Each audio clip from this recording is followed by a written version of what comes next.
I am sharing the या या presentation. So welcome one and all. सगळ्यांना एकदम छान स्वागत आज. आणि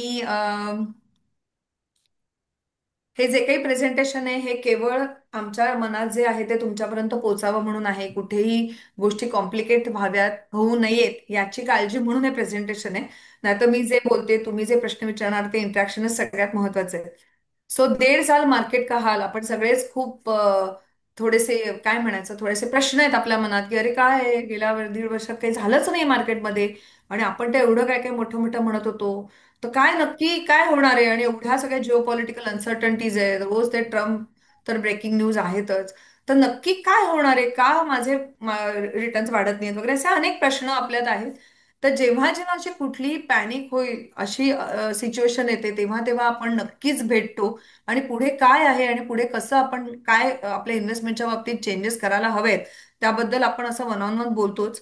सो त्याच प्रकारे हा वेबिनार आहे. सो मला एक फक्त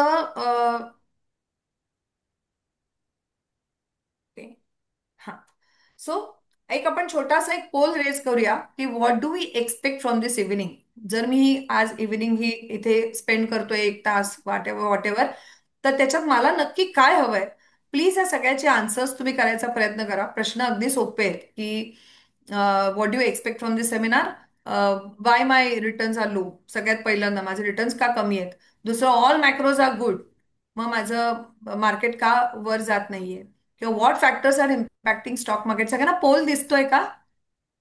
हो दिखता है. हा. सो मॅक्रोज आर गुड, मग का बरं market moving is not moving up किंवा कुठले फॅक्टर्स आहेत जे स्टॉक मार्केट अफेक्ट करते. किंवा वेल्थनेस माझ्यासाठी नक्की काय करते, माझा पोर्टफोलिओ खरंच मॉनिटर होतोय का. असे काही प्रश्न असतील तरी जरूर feel free to click on this question. What will happen to market in near future. नक्की मार्केटचं पुढे होणार आहे काय.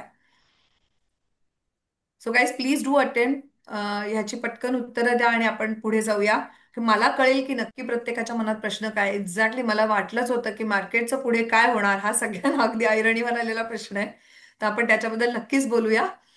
पण त्या व्यतिरिक्त समजा काही असेल तरी सुद्धा तुम्ही चॅट बॉक्स वापरूच शकता. Please feel free to attempt this poll. एक साधारण अजून काही सेकंद आपण थांबूया आणि इन द पोल.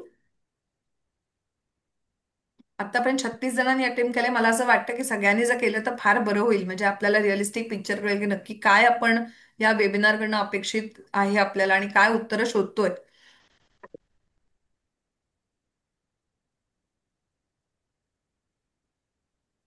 लवली. काय बोलायचं असेल तर ओके. Last 5 minutes. म्हणजे बोली भाषेतली 5 मिनिटं बरं का. त्याच्यामध्ये मॅडम एकच ऑप्शन सिलेक्ट करायला आहे, मल्टिपल ऑप्शन्स नाहीत. बरं, मल्टिपल असेल तर आपण नक्कीच चॅट बॉक्स वापरू शकतो. अच्छा. किंवा मला इथे सांगितलं तरी चालेल.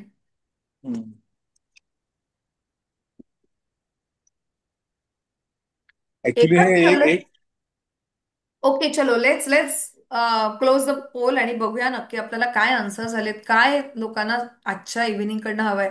I hope everybody is done with the poll. Yes. Yeah. Yeah. Okay, so I am stopping now the poll. आपण आता रिझल्ट बघूया. दिसतंय का सगळ्यांना रिझल्ट? होय होय. सो सगळ्यांच्या मनात पहिला मुख्य प्रश्न हा आहे की what will happen to markets in near future. आता येत्या काळामध्ये मार्केटचं नक्की होणार आहे काय. वेल्थनेस काय करते माझ्यासाठी. लवली. ह्याच्याबद्दल तर आम्ही अगदी डिटेलमध्ये बोलणार आहोत. आणि why my returns are low. Very very important question. So let see. आपण आता पुढच्या स्लाइडकडे जाऊया. सो हे सगळे प्रश्न बाय अँड लार्ज आपल्या मनात आहेत की अरे माझे रिटर्न्स एफडी पेक्षा पण कमी आहे, मग काय उपयोग. एवढं आम्ही केलं इन्व्हेस्टमेंट म्युच्युअल फंडमध्ये आणि हे काय गेल्या 1-1.5 वर्षात माझे रिटर्न्स इतके कमी काय आहेत. किंवा माझा पोर्टफोलिओ 6 महिन्याचा असेल तर थोडंसं एखाद स्कीम माझी निगेटिव्ह पण दिसते की काय. किंवा खरंच ग्रोथ स्टोरी जी म्हटली जाते ती खरंच आहे का.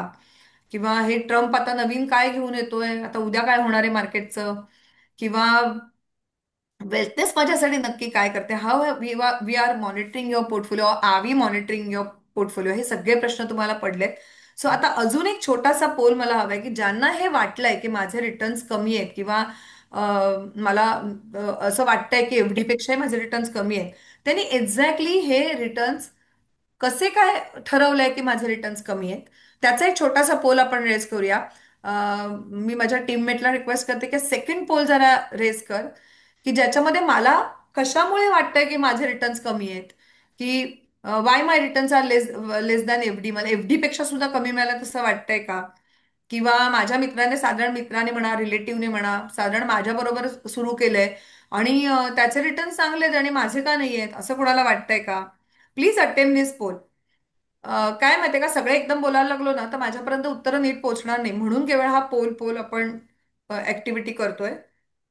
वेल्थनेसने माझ्यासाठी चांगले स्कीम्स सिलेक्ट केल्या पण आहेत का काय नक्की होतंय, किंवा माझ्या रिलेटिव्हचं आणि माझा एकाच दिवशी सुरू केलंय आणि माझे रिटर्न्स कमी दिसत आहेत आणि माझ्या बायकोचे चांगले दिसत आहेत किंवा माझ्या मुलाचे चांगले दिसत आहेत, असं काही झालं आहे का?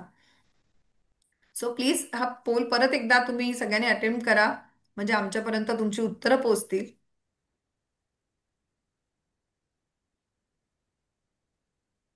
इट्स व्हेरी इंटरेस्टिंग हा, हे सगळ्या लाईन्स माझ्यासमोर हलताना बघणं ना, इट्स व्हेरी इंटरेस्टिंग. हे सगळे कसे छान मला उत्तरं मिळतात की काय नक्की चालू आहे सगळ्यांच्या मनात. बाकीच्या नाही, हरकत नाही आहे रिप्लाय द्यायला किंवा चॅटबॉक्स वापरायचा, पोल तुम्हाला डिफिकल्ट वाटत असेल तर. हा, आय गेस तुम्हाला सगळ्यांना दिसतंय ना, जे कदाचित मोबाईलवरनं ऍक्सेस करतायत त्यांना थोडं कठीण जात असेल पोल अटेंड करायला, तर चॅटबॉक्स वापरलात तरी चालेल. हे 4 प्रश्न आहेत बेसिकली, की माझे रिटर्न एफडी पेक्षा कमी आहेत का आणि का आहेत. बेसिकली दुसरं, माझा मित्र आणि मी साधारण सेमच पिरियडमध्ये इन्व्हेस्ट केले तरी माझे रिटर्न्स कमी आहेत का, आणि वेल्थनेसने माझ्यासाठी चांगल्या स्कीम्स सिलेक्ट केल्यात का, आणि चौथा प्रश्न आहे की माझं आणि माझ्या वडिलांचे दोघांचा पोर्टफोलिओ एकाच दिवशी आम्ही सुरू केला आणि तरी वडिलांचे आणि माझ्या रिटर्न्स मध्ये फरक काय आहे. Okay, let's end the poll, कारण आता खूप काही रिप्लाईज वाढत नाहीयेत. Let's see the result. दिसतायत का तुम्हाला रिझल्ट? बऱ्याच जणांचा प्रश्न आहे की वेल्थनेस ते माझ्यासाठी स्कीम चांगल्या सिलेक्ट केल्या आहेत का, माझे रिटर्न्स एफडी पेक्षा कमी का आहेत. ओके, बँग ऑन, मला अगदी छान प्रश्न मिळालेत. आज आपण हे खरंच बघणार आहोत की आम्ही एक्झॅक्टली मॉनिटरिंग कसं करतोय, आम्ही तुम्हाला तुम्हाला ज्या सिलेक्ट केलेल्या किंवा रेकमेंड केलेल्या स्कीम आहेत त्या खरंच चांगल्या आहेत का, आणि रिटर्न्स एफडी पेक्षा कमी आहेत तर त्याचं काय. चलो लेट्स गो. सॉरी. ओके, बोलना पत्र. सो आता आपण पुढच्या ह्याच्याकडे मूव्ह करूया. आता मला सांगा की तुम्ही या पद्धतीने कम्पेअर केलंय का, वा पहिला काळ आहे म्हणजे 1 जानेवारी 23 टू डिसेंबर 23 जानेवारी 24 डिसेंबर 24 कम्पेअर केलेत का, ह्या ज्या 1 2 3 या 3 टाइम फ्रेम्स आहेत याच्यामध्ये तुम्ही एक गोष्टी कम्पेअर केलेत का हे बघा. तर त्यासाठी आम्ही हेच म्हणतो की प्रत्येकाचा एंट्री पॉईंट वेगळा आहे. म्हणजे एंट्री पॉईंट मध्ये जर अगदी 5-10 दिवसाचा फरक पडला. चालू तर करा दी. राजेंद्र सर प्लीज जरा म्यूट कराल का, thank you so much. Team please look into it. हा, काही ऑडिओ ऑन राहिले ना तर मग आपल्याला एकमेकांचं नीट ऐकता नाही येणार. तुम्हाला आता जे काही बोलायचं ते प्लीज तुम्ही चॅटमधनं जरूर आमच्यापर्यंत पोहोचवा. सो पहिला माझा मुद्दा आहे की तुम्ही टाइम फ्रेम मध्ये एकमेकांशी कम्पेअर करताय का. तसं असेल तर तुमच्या इन्व्हेस्टमेंटमध्ये जर 10-1 दिवसांचा जरी फरक असेल, 5-10 दिवसांचा फरक असेल, तरी सुद्धा तुमच्या रिटर्न्समध्ये 1-2 टक्क्यांनी फरक पडूच शकतो. त्यामुळे this is not the parameter to compare and see whether your returns are good or bad. Next बघूया. फ्लेक्सी, फोकस, मल्टी या तिन्ही कॅटेगरीजमध्ये सगळ्या टाईपच्या कंपनीज आहेत, small cap, mid cap, large cap, आणि सगळ्या बऱ्याचशा इंडस्ट्रीजचं पण एक्सपोजर मिळतं तुम्हाला. पण ह्या तिन्ही कॅटेगरीजशी तुम्ही जर एकमेकांशी कम्पेअर केलं की अरे ह्या स्कीममध्ये कमी आहे, ह्या स्कीममध्ये बघ किती चांगले आहेत, तर ते बरोबर ठरेल का. तर ह्या तिन्हींच्या स्ट्रॅटेजीज वेगळ्या आहेत, म्हणजे डिफरंट प्रॉडक्ट्स आहेत ही. की फ्लेक्सीचं स्ट्रॅटेजी अशी असते की फंड मॅनेजर टेक्स कॉल की मला काय किती कुठल्या कंपन्या घ्यायच्या आहेत, कुठल्या इंडस्ट्रीतल्या घ्यायच्या आहेत. फोकस्डमध्ये number of companies are restricted. At the same time प्रत्येक सेगमेंटमध्ये प्रत्येक इंडस्ट्रीमधल्या कुठल्या लार्ज कॅप, कुठल्या स्मॉल कॅप, कुठल्या मिड कॅप हे नक्की ठरलेलं असतं. So it's very focused of 50 max stocks. मल्टीमध्ये असं असतं की 25-25-25 हे 3 segment, large cap, mid cap, small cap, 25% घेऊन झाले, त्याच्यानंतर उरलेल्या 25% फंड मॅनेजर ठरवतो की मला काय चूज करायचं as per market trend, as per he studies. So या तिन्ही स्ट्रॅटेजीज वेगळ्या आहेत. त्यामुळे तुम्ही जर एकमेकांची स्कीम कम्पेअर केलीत तर again it's not a correct comparison, because the products are different. आता महत्वाचं एफडी आणि इक्विटी. तर आपण नेहमीच म्हणतो की जेव्हा जेव्हा आपण आता पुढे आपण हे बघूच की ज्या पद्धतीने आपण प्लॅनिंग करतो त्यात एफडी हे नेहमी शॉर्ट टर्म गोल्ससाठी सिलेक्ट करण्यात येणारं प्रॉडक्ट आहे, की जिकडे तुम्हाला माहिती आहे फ्लॅट 6% का 6.5% एवढेच मिळणार आहे, त्यापेक्षा जास्त मिळणं शक्यच नाही. सो 5 वर्षानंतर तुमच्या एफडीचे रिटर्न 6%च राहणार आहेत बिफोर टॅक्सेस. इक्विटीमध्ये व्होलटाईल आहे, ते लॉंग टर्म मध्येच तुम्हाला चांगले रिटर्न्स देतात. त्यामुळे ह्या दोन्ही प्रॉडक्टची रेंज एक शॉर्ट टर्मचा आहे, एक लॉंग टर्मचा आहे. आपण नेहमीच म्हणतो की रिटायरमेंट प्लॅनिंग आपण एफडी मधनं करू शकत नाही. का? तर त्याचं आपल्याला नक्की माहिती आहे 6%च मिळणारे, which is not inflation beating. So short term आणि लॉंग टर्म ह्या दोन प्रॉडक्ट रेंजला तुम्ही एकमेकांशी कम्पेअर करू शकत नाही, त्याचं पॅरामीटर्सच वेगळे आहेत. त्यामुळे जर तुम्ही असं म्हणत असाल एफडी पेक्षा पण कमी, तर ही फार चुकीची संकल्पना आहे. कारण जर आपल्याला एफडी एवढेच कमवायचे असते तर आपण इक्विटीमध्ये इन्व्हेस्ट केलंच नसतं, आणि इथे आपण लॉंग टर्मचा गेम म्हणतो, म्हणजे आपल्याला लॉंग टर्म मध्ये पाहिलं पाहिजे की मला कसे रिटर्न्स मिळत आहेत. त्यामुळे हे कंपॅरिझन सुद्धा चुकीची आहे. मग नक्की आता आपण कशाशी कम्पेअर करायचं आणि बघायचं की माझे रिटर्न चांगले आहेत का नाही आहेत, हा प्रश्न आपल्याला पहिला पडला असेल. तर लेट्स सी द आन्सर. हे आहेत बेंचमार्क. म्हणजे तुम्ही ज्या सेन्सेक्स मधनं रिटर्न्स कमवताय त्या सेन्सेक्सशी तुम्हाला कम्पेअर केलं पाहिजे, किंवा निफ्टी 50 असेल तर त्याच्याशी तुम्हाला कम्पेअर केलं पाहिजे आणि पाहिलं पाहिजे की माझे रिटर्न्स ह्याच्यापेक्षा कमी आहेत की जास्त आहेत. एखादी category of mutual fund scheme असेल तर त्या कॅटेगरीचे पियर्स आपल्याला बघितलं पाहिजे की साधारण काय आपल्याला रिटर्न्स देत आहेत. सो या प्रकारे जर तुम्ही पाहिलं ना तर तुमच्या लक्षात येईल की बेंचमार्कचं जर तुम्ही पाहिलं तर 6 महिन्याचे रिटर्न्स 10-12% दिसत आहेत, आणि 3 महिन्याचे मायनस दिसत आहेत, 1 महिन्याचे साधारण पॉझिटिव्ह दिसत आहेत. मग आता तुम्हाला असा प्रश्न पडेल की 6 महिन्याचे रिटर्न्स वेगळे आहेत, 3 महिन्याचे वेगळे आहेत, 1 महिन्याचे वेगळे आहे. तर अशाच पद्धतीने आपल्याला बेंचमार्कशी आपल्या पिरियॉडिसिटी प्रमाणे कम्पेअर करायचं असतं. सो तुम्हाला जर तुमचे रिटर्न्स कमी आहेत का जास्त आहेत हे पाहायचं असेल तर त्यासाठी हे बघावं लागेल की मार्केटनेच मुळात काय दिलंय. कारण आपल्याला हे मिळत आहेत कुठून? रिटर्न स्टॉक मार्केटमधून. मग स्टॉक मार्केटचं सेन्सेक्स, स्टॉक मार्केटचं त्या कॅटेगरीचं बेंचमार्क हे तुम्ही कम्पेअर केलं पाहिजे. तर तुम्हाला कळतं की मला बेंचमार्कपेक्षा जास्त मिळत आहेत की कमी मिळत आहेत. आता स्कीमचा सुद्धा प्रश्न येईल, तो आपण पुढे डिस्कस करणारच आहोत. तर आता सगळ्यात महत्वाचं हे बघायचं की तुम्ही म्हणाल अरे म्हणजे काय हे कधी निगेटिव्ह दिसतात कधी पॉझिटिव्ह दिसतात, म्हणजे म्युच्युअल फंडमध्ये आम्हाला इतक्यात बघायचंच नाहीये का, आम्हाला मिळणारच नाहीत का चांगले रिटर्न्स. तर आता ही स्लाइड बघा की ज्याच्यामध्ये आपण 45 वर्ष घेतली आहेत, ज्याच्यामध्ये 36 वेळा पॉझिटिव्ह रिटर्न्स मिळालेत. आता हे पॉझिटिव्ह रिटर्न मिळत असताना सुद्धा मार्केट वर खाली झालंय. तर ते जे डिक्लाइन्स आहेत, खाली गेलेलं जे मार्केट आहे ते पाहिलं तर त्याचं सुद्धा ऑन अन ॲव्हरेज 10 ते 20% डिक्लाइन प्रत्येक वेळी झालेलं आहे. म्हणजे असं नाही की जेव्हा पॉझिटिव्ह रिटर्न्स मिळाले तेव्हा मार्केट खालीच गेलं नाही. सो मार्केट खाली वर होत असताना सुद्धा डिक्लाइन्स मध्ये 10 ते 20% मार्केट खाली होत आहे, तरी सुद्धा हे पॉझिटिव्ह रिटर्न्स 45 वर्षात 36 वेळा दिसलेले आहेत. आता त्याचं खाली छोटे स्टॅटिस्टिक आहे, पण ते टेक्निकल आहे म्हणून मी त्यात फारसं जात नाही. मला ह्या स्लाइडमध्ये तुम्हाला इतकंच सांगायचं की लॉंग टर्म मध्ये तुम्हाला अशा पद्धतीने रिटर्न्स मिळतात, आणि त्यात सुद्धा डिक्लाइन्स येतात, त्यात सुद्धा खाली मार्केट जातं, असं नाही की मार्केट केवळ वरच जाते. आता आपण रोलिंग रिटर्न्स बघूया, हे सगळ्यात सोपे आहेत समजायला आणि कळायला. तर आपण समजा 2000 ते 2010, 2001 ते 2011 असं जर पाहिलं तर आपल्याला हे चित्र दिसतंय की ऑन अन ॲव्हरेज ह्या सगळ्यामध्ये तुम्हाला 14% रिटर्न्स मिळालेले आहेत. म्हणजे रोलिंग रिटर्न 10-10 वर्षाचे जर तुम्ही पाहिले जे ओव्हरलॅप आहेत तरी तुम्हाला 14% मिळालेले आहेत. त्याच्यामध्ये सुद्धा 12%पेक्षा जास्त किती वेळा मिळाल्यात? तर 11 वेळा मिळालेत. 8 ते 12% मध्ये 4 वेळा मिळालेत, आणि सगळ्यात कमी ज्या वर्षी मिळालेले आहेत ते सुद्धा एफडी एवढे. हे लक्षात येत आहे का सगळ्यांच्या? हा, ही स्लाइड कळते सगळ्यांना? हो ह्याच्याबद्दल हो. काही कोणाला क्वेरी वगैरे आहेत का? नाही. सो ही सगळ्यात महत्वाची गोष्ट आहे की इक्विटीमध्ये आपण लॉंग टर्मला रिटर्न्स पाहतो, 1-2 वर्षामध्ये लगेच आपण कन्क्लुजन करणं की माझे एफडी पेक्षा कमीच झाले हे म्हणणं तसं तथ्याचं नाहीये. त्यामुळे हे लक्षात ठेवा की रोलिंग रिटर्न्स 2000 ते 2010, 2001, 2011 असे जरी आपण पाहिले तरी ऑन अन ॲव्हरेज मार्केटने 14% दिलेले आहेत, आणि सगळ्यात कमी ज्या वर्षी दिलेले आहेत ते एफडी एवढे आहेत. हे असं मार्केट दिसतं, हे सेन्सेक्स असं आहे, कुठेही ते स्ट्रेट नाहीये, कायम वरखाली होत व्होलटाईल आहे ते, असं यासाठी म्हटलं जातं की मार्केट सतत प्रत्येक गोष्टीला इम्पॅक्ट घेत असतं. मग ते इंटरनॅशनल इव्हेंट्स असू देत, नॅशनल इव्हेंट्स असू देत, after all business gets affected, आणि any reason that affects your business or trade shows the impact. त्यामुळे मार्केट सतत वरखाली वरखाली वरखाली वरखाली होत वर जातंय इंडियामध्ये. तर आता ही लाईन जस्ट लक्षात ठेवा की जरी अपवर्ड असली तरी it has lots of declines. Up and down होत होतच ते वर गेले. मग एक्झॅक्टली असं का झालंय ते आता आपण बघू. की दुसरा आपला प्रश्न होता की मॅक्रो सगळे चांगले आहेत, मग मार्केट का खाली आहे. तर मार्केटने अनेक धक्के सहन केले गेल्या 1.5 वर्षामध्ये. तुम्ही हे सगळं ऐकलं असेल. रशिया युक्रेन वॉर त्याच्यामुळे मोठा इम्पॅक्ट आला मार्केटला.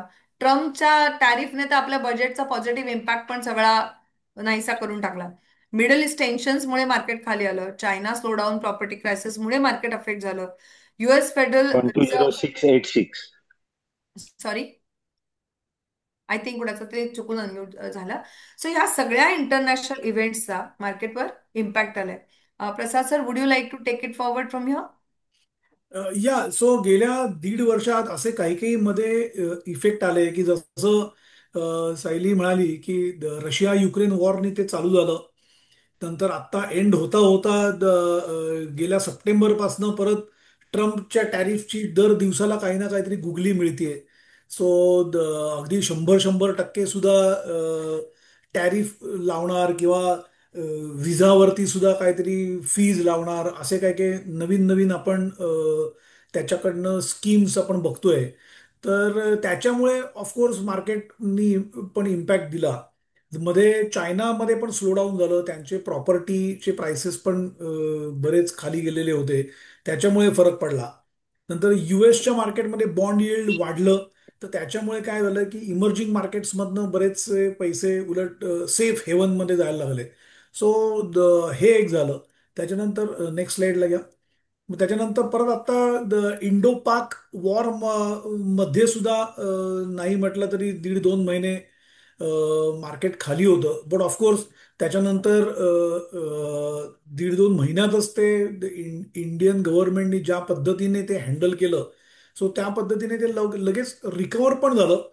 पण अजूनही बघायला गेलं तर ग्लोबल लेवलला there is a uncertainty, because what US government is trying to implement on all other emerging markets, हे अजून there the position is not clear. So तो स्टँड अजून क्लिअर झालेला नाहीये. So that's why in last 1-1.5 year almost FII had draw down many funds from Indian market and they are not still entered in to Indian market. कारण त्यांना आता वाटायला लागलं की इंडियन मार्केट हे थोडंसं ओव्हर प्राइस झालेलं आहे. सो ह्या सगळ्या गोष्टींमुळे गेले 1 ते 1.5 वर्ष मार्केट अफेक्ट होत होतं. सो त्याच्यामुळे हा गेल्या सप्टेंबरला जो टॉप होता मार्केटचा, की 86,000 सेन्सेक्स होता, तो मध्ये जाऊन 72,000ला पण जाऊन आला, आणि गेले 1.5-2 महिने तो 80च्या आसपास येतोय. सो याच्यामुळे झालंय काय की जर का आपण टाइम फ्रेम बघितली की जो माणूस जर का ज्यांनी इन्व्हेस्टमेंट केल्या असतील गेल्या 6 महिन्यात, त्याचे रिटर्न्स चांगले आहेत, कारण त्यांनी 72,000-73,000च्या सेन्सेक्सला एंट्री केलेली आहे. ज्यांनी मागच्या सप्टेंबरला एंट्री केली आहे की 86,000च्या मार्केटला, त्यांनी तर त्याचे रिटर्न्स ऑलमोस्ट शून्य पण दिसत आहेत. सो जसं मगाशी सायलीनी एक्सप्लेन केलं की there are different different time frames, so we cannot compare your return with the return of your other friend, की that depends upon the timing at which you are entering. So हा 1.5 वर्षाचा काळ जो होता तो फारच व्होलाटाईल होता. So याच्यामुळे मुद्दामून आम्ही म्हटलं की एक एक्सप्लेनेशन आपण एक चर्चा आपण करायला पाहिजे की ह्याच्यात आता पुढे आता बेसिकली कसं होणार आहे, ते आपण आता पुढच्या स्लाइड्समध्ये पण बघू. सो आता जो आपला प्रश्न होता की मॅक्रो सगळे चांगले आहेत, सगळं काय काय छान छान ऐकायला मिळतंय, मग मार्केट वर का नाही जाते. तर आता जे वर्ष 1.5 वर्षामध्ये जे ऑनबोर्ड झाले आहेत त्यांच्यासाठी एक महत्वाची इन्फॉर्मेशन, की तुम्ही जे ऐकूनच मुळात इथे इन्व्हेस्ट करायला तयार झाला, ते म्हणजे 3 वर्ष इंडियामध्ये जी मार्केटमध्ये रॅली होती, की एवढं बुलरन होतं की जो तो मग ज्यांना माहीत नाही ते सुद्धा स्टॉक मार्केटमध्ये इन्व्हेस्ट करायला एकदम एक्साइटेड होते. पण सगळ्यात महत्वाचं असं आहे की त्यामुळे ओव्हर व्हॅल्युएशन बरंचसं झालेलं आहे. आता जेव्हा आपल्याला जसं आता होतंय की गोल्डमध्ये इन्व्हेस्ट करावंसं वाटतंय, पण ऑलरेडी इतकं महाग झालंय गोल्ड, आता कुठे जायचं? तसंच FIIचं पण होतंय की they want to invest in India because is largest fastest growing emerging economy, पण already it is over value. मग आता कसं काय एंट्री घ्यायची, असा कुठेतरी हॅपहॅझर्ड त्यांचंही झालेलं आहे सिच्युएशन. या जिओ पॉलिटिकल अनसर्टन्टीजचा डेफिनेटली इम्पॅक्ट मार्केटवर होतच गेला. जर ह्या गोष्टी कदाचित झाल्या नसत्या तर today market would have been at somewhere else. खूपच वेगळ्या लेवलला मार्केट असतं, कारण आपली डेव्हलपिंग टू डेव्हलप ही जी जर्नी आहे ती फार फास्ट सुरू आहे. ह्या सगळ्याचा इम्पॅक्ट घेऊन सुद्धा मार्केट डाऊन झालं नाही, मार्केट इज ऑन साईडवेज. त्यामुळे हे एक चांगलं पॉझिटिव्हच लक्षण आम्ही म्हणतो की कुठेतरी इन्फ्लेशन शूटअप झालंय, बिझनेसेस सगळे आपले शॅटर झाले, टॅरिफचा इम्पॅक्ट आलाय. असं काही न होता इंडिया हॅज बिन फेसिंग दिस. पण त्यामुळे असं झालं की कुठेतरी आपली ग्रोथ आहे ना त्याला थोडी खीळ बसली, किंवा आपण जे एक ग्रोथ मॅप केलेला होता तो थोडा स्लो डाऊन झालाय. अं, अच्छा. So still should we believe in growth story? आपण जे इंडियाची ग्रोथ स्टोरी ऐकतोय की 10 वर्षा 2050ला 30 ट्रिलियन होणार वगैरे वगैरे, किंवा मोठमोठ्या इंटरनॅशनल फायनान्शियल ऑर्गनायझेशन सुद्धा खूप छान प्रेडिक्शन्स इंडियाच्या ग्रोथ बद्दल देत आहेत. तर हे सगळं खरंच खरं आहे का? हे बघणारे काही पॉइंट्स इकडे आहेत जे I request Prasad sir to please take us through. Majorly मार्केटची मुवमेंट होते that is because of the GDP. ती त्या जीडीपीचं प्रोजेक्शन सुद्धा आपण बघतोय की ते ऑलमोस्ट 6.5 to 7% या वर्षीचं सुद्धा जीडीपीचं प्रोजेक्शन आहे. So India is taken as a fastest growing emerging economy. आता जवळजवळ आपण 4थ्या नंबरपर्यंत पोहोचलेलो आहोत. आणि त्याचा आपण पुढे पण एक स्लाइड बघणार आहोत की पुढच्या 25-30 इयर्समध्ये what is a projection about GDP. because our mutual fund returns are directly linked with the GDP projection. पुढे बिझनेस कसे वाढणार आहेत, जीडीपी कसा वाढणार आहे, त्याच्यावरती आपलं म्युच्युअल फंडचे रिटर्न्स असणार आहेत. सो बेसिकली जर का if the GDP projection is strong in coming years, mutual fund return will be also strong. Then the second point is the today the median age of all Indians is almost 28. So this is almost a working population is there in India. So that is the major plus point. So working population आहे म्हटल्यावर त्याचं that is a major earning population आहे. आणि त्याचा effect आपल्याला जवळजवळ पुढचे 20 ते 30 वर्ष होत राहणार आहे. कारण इंडियाचं ॲज सच एज जे आहे, जे आता आपण जर का ॲव्हरेज एज 28 म्हणतोय, तर इंडियाचं ॲव्हरेज एज 60 व्हायला अजून फार वेळ आहे. आणि त्याच्यामुळे वर्किंग पॉप्युलेशन जास्त असल्यामुळे याचा फार इफेक्ट पुढच्या 25-30 वर्षात, जेव्हा इंडियाची फ्रॉम डेव्हलपिंग टू डेव्हलप कंट्रीची जी जर्नी असणार आहे, सो त्या जर्नीमध्ये उलट याचा मेजर कॉन्ट्रीब्युशन असणार आहे. आपण पुढच्या स्लाइडमध्ये बघूच की हळूहळू आता आपलं FII वरती डिपेंडन्स कमी होत चाललंय. म्हणजे तुम्ही तर न्यूजपेपरमधनं ऐकतच असाल की आता SIP दर वर्षाला वाढतायत. किंवा आता जसं इथे आपण या पुढच्या स्लाइडमध्ये बघतोय की आता म्युच्युअल फंडचा AUM जवळजवळ 75 लाख करोड झालाय. जो 2019ला फक्त 25 लाख करोड होता. सो आणि आता SIPचं इन्फ्लो सुद्धा आता almost 28,000 crore is our monthly SIP inflow, जो पॅन्डेमिकच्या आधी फक्त 8,000 होता. सो आता काय झालंय की आता बऱ्याचशा लोकांमध्ये हा अवेअरनेस जास्त झालेला आहे. म्हणजे जे यंग जे सिटीजन्स आहेत त्यांना सुद्धा आता याच्याबद्दल अवेअरनेस झालाय. किंवा आता बऱ्याच लोकांना प्रॉपर्टीमधनं सुद्धा एक्झिट करायची, की त्याच्यात जास्त इन्व्हेस्टमेंट करून रिटर्न्स कमी मिळत आहेत. किंवा जे पूर्वी रॉंग सेलिंग व्हायचं, सो ह्या एकेका गोष्टीमधनं लोक उलट बाहेर पडून म्युच्युअल फंड सारख्या ठिकाणी येत आहेत. सो हळूहळू इथे डोमेस्टिक इन्व्हेस्टरचं आपल्याकडे पार्टिसिपेशन वाढतंय. जर का आधीच्या स्लाइडला आपण गेलो तर तिथे कळेल पूर्वी 2015ला our FII percentage in the overall equity market was 22%, आणि आता ते 17% झालंय. जे पूर्वी DIIचं म्हणजे डोमेस्टिक इन्व्हेस्टरचं 10% होतं 2015ला, 10 years back. So now it is 18%. So domestic आणि FIIचे पर्सेंटेज आता ऑलमोस्ट इक्वल आलंय. सो डोमेस्टिक इन्व्हेस्टर म्हणजे आपल्यासारखे जे इन्व्हेस्टर आहेत त्यांचा कॉन्फिडन्स आता भरपूर वाढायला लागला आणि आपली FII वरची डिपेंडन्सी कमी होत चालली आहे. हा एक मेजर फरक आहे आणि पुढच्या 4-5 वर्षात आणखीन हे चित्र भरपूर बदललेलं दिसेल. जरा परत मागच्या स्लाइडवर जाऊ आपण. मागच्या मागच्या म्हणजे जे पॉझिटिव्ह फॅक्टर्स होते ना, हा. सो आता गव्हर्नमेंटचं आपल्याकडे कॅपिटल एक्सपेंडिचरवरती फोकस पण दिसतोय. कालच आपल्याला नवी मुंबईचं एअरपोर्ट लॉन्च झालेलं दिसलं किंवा मेट्रो 3 मोठी चालू झालेली आहे. सो असे गव्हर्नमेंटचे कॅपिटल एक्सपेंडिचर सुद्धा भरपूर अजून पाईपलाईन मध्ये आहेत. नवीन नवीन पोर्ट्स येत आहेत, नवीन नवीन इन्फ्रास्ट्रक्चर तयार होत आहे. आणि ऑफकोर्स जर का गव्हर्नमेंटचं म्हणजे ओव्हरऑल GDP मध्ये दोन प्रकारचे ग्रोथ इंजिन असतात, आयदर प्रायव्हेट एक्सपेंडिचर और capital expenditure by the government. So आता गव्हर्नमेंटचा कॅपिटल एक्सपेंडिचर भरपूर वाढायला लागलाय. गेल्या 2-3 वर्षात बरेच गव्हर्नमेंटनी मेक इन इंडिया किंवा PLIच्या स्कीम्स आणल्या की ज्याच्यामुळे बरेचसे मॅन्युफॅक्चरिंग हब इथे तयार होत आहेत. नंतर डिजिटलायझेशन तर आपल्याला माहितीच आहे की आता सगळीकडे आपण UPI पेमेंट वापरतोय. म्हणजे आता बरीचशी पेमेंट आपल्याला म्हणजे कॅश मधनं हळूहळू कॅश ही इकॉनॉमी मधनं जायलाच लागलेली आहे. म्हणजे आपण तर असेही गोष्टी ऐकतोय की आता 2000च्या नोटा सुद्धा आता हळूहळू चलनात यायचं बंद होत आहे. सो बरीचशी पेमेंट आपली आता UPI होत आहे, डिजिटल मधनं होत आहेत. आता याचा इम्पॅक्ट काय होतो की डिजिटल झालं म्हटल्यावर ऑटोमॅटिकली हे पैसे बँकेत येतात आणि बँकेत आल्यानंतर त्या फायनान्शियल ऍसेट्सकडे त्याचा जास्त कल आपल्याला दिसतो. म्हणजे जसं जसं डिजिटलायझेशन वाढत जातं तसं तसं फायनान्शियल ऍसेट्स मध्ये लोकांचा कल जास्त येतो.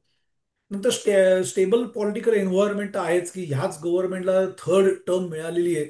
आणि आता नवीन नवीन जे ज्या ज्या काय काय राज्यात अजून ज्या ज्या काय इलेक्शन होत आहे, सो त्याच्यातनं अजून असं वाटतंय की हे स्टेबल गव्हर्नमेंट पुढेही मिळण्याची आपल्याला शक्यता आहे. चायना प्लस स्ट्रॅटेजी सुद्धा बऱ्याच इंडस्ट्रीमध्ये ती वर्कआउट होते. आपल्याकडे सुद्धा आता चिप मॅन्युफॅक्चरिंगचे मोठे मोठे प्लांट्स यायला सुरुवात होत आहेत. कालच आपलं इंडिया UK बरोबर सुद्धा मोठा एक ट्रेडचा करार झाला. मागे इंडिया रशिया बरोबर पण झाला. म्हणजे जेव्हा मी काल काल परवाच एक न्यूज ऐकली की टॅरिफ वॉर मध्ये ज्यावेळी आता ट्रम्पला त्याच्या 21 लॉ ऍडवायझर्सनी सांगितलंय की बाबा तुम्ही इंडिया बरोबरच्या टाईज बरोबर नक्की विचार करा, कारण अदरवाईज त्यांचा चायना आणि रशिया बरोबर जास्त जर का ते जवळ गेले तर आपल्याला पुढे ते महागात पडेल. सो अशा चायना प्लस स्ट्रॅटेजी किंवा ग्लोबल मध्ये सुद्धा आपला इंडियाचा रोल चांगला वाढायला लागलाय. आता मिडल क्लास कन्झम्पशन सुद्धा भरपूर आलंय. म्हणजे असा काही एक स्टडी पण आहे की आत्ता आपला ओव्हरऑल पॉप्युलेशन मध्ये मिडल क्लास इज ऑलमोस्ट 20-25%, जो पुढच्या 25 वर्षात 60% पर्यंत जाणार आहे. तर मिडल क्लास वाढल्यानंतर काय होतं की त्यांच्याकडे हातात खर्च करण्यासाठी म्हणजे पुअर क्लासपेक्षा जर का मिडल क्लास जर का जास्त असेल कुठल्याही कंट्रीमध्ये, तर त्याची स्पेंडिंग कपॅसिटी वाढते, त्यांच्या हातात सरप्लस मनी जास्त असतो, त्यांचं खर्च हळूहळू जरा महागड्या वस्तूंकडे जास्त व्हायला लागतो इन्स्टेड ऑफ नीड्स. आपण थोडासा एक्सपिरियन्स बेस्ड मध्ये म्हणजे पूर्वी जर का आपण 10 रुपयाचा चहा प्यायचो तर आता 400 रुपयाची कॉफी प्यायला आपण मागे पुढे बघत नाही. सो असा मिडल क्लास वाढायला लागल्यावरती नॅचरली इथे आपलं कन्झम्पशनला पण तो बूस्ट मिळणार आहे. आणि मेन महत्वाचा फॅक्टर म्हणजे जे काय टॅरिफला टॅकल करण्यासाठी गव्हर्नमेंटनी आता GST 2.0 जो आणला की एवढे त्याच्यात त्यांनी बदल केले की 18%वरनं डायरेक्ट 5-5%वरती जर का त्यांचे GSTचे रेट्स त्यांनी आणलेत. तर हे SBIचं मध्ये आपल्याला एक प्रोजेक्शन मिळालेलं होतं की ते म्हणतात की SBIच्या रिपोर्ट प्रमाणे की जर का आपलं हे GSTचं जे रेट कमी झालेत प्लस मागच्या वर्षी जे इन्कम टॅक्सचे रेट कमी झालेले होते त्याच्यामुळे जवळजवळ 1.6% ऑफ GDP मध्ये फरक पडेल. म्हणजे 5 लाख करोड आपलं कन्झम्पशन वाढवू शकेल. सो हा एक मेजर इम्पॅक्ट आहे फक्त आता आपल्याला ते बघायचंय की हा इम्पॅक्ट कधी येईल. कारण आता ही जीएसटीची स्कीम चालू झाली, नवरात्रीला त्याने ती चालू केली. आपण काल परवाच न्यूज पण ऐकली असेल की नवरात्रीत दर 6 मिनिटाला एक अशी मर्सिडीज विकली गेली. जे मागच्या सप्टेंबरला अख्खं महिन्यात ज्या मर्सिडीज विकल्या गेल्या नाहीत, त्या फक्त नवरात्रीत 9 दिवसात विकल्या गेल्या. आणि आता ऑटो सेल्स आणि बऱ्याच ठिकाणी आता आपल्याला या जीएसटीच्या रेट कमी झाल्यामुळे बरेच इम्पॅक्ट झालेले दिसत आहेत. फक्त त्या कंपनीच्या बॅलन्स वरती यायला अजून थोडासा वेळ जाणार.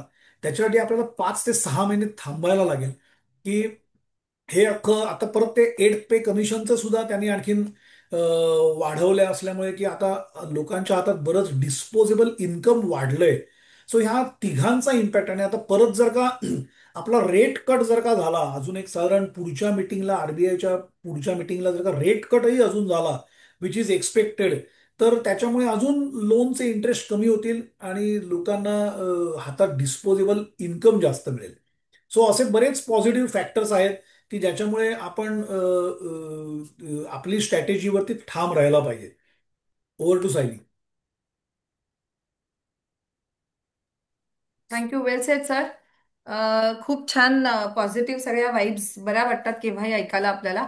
पण ओव्हरऑलच आपल्या सगळ्यांना माहिती आहे की इंटरनॅशनल इमेज इंडियाची जी आहे ती इतकी स्ट्रॉंग झाली आहे की आता युएसच्या ट्रम्पला सुद्धा त्याचे 21 ॲडवायझर्स हे सांगतायत की त्यांच्याशी इंडिया बरोबर हे करू नको, पंगे घेऊ नको in short.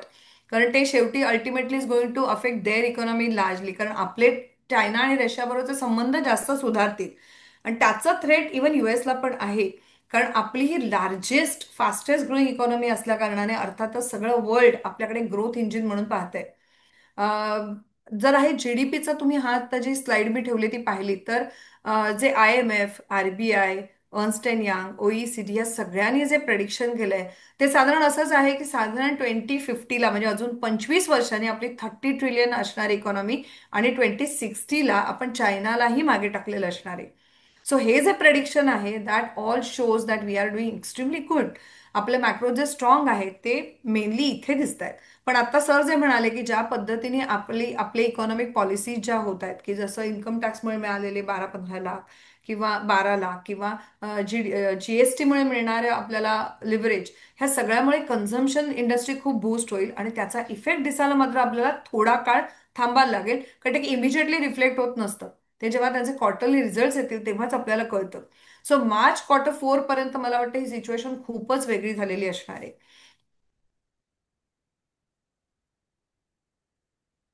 Moving to the next, सगळ्यात महत्वाचा प्रश्न हे आतापर्यंत सगळं छान छान सांगितलं, आम्हाला कळलं की आम्ही पहिलं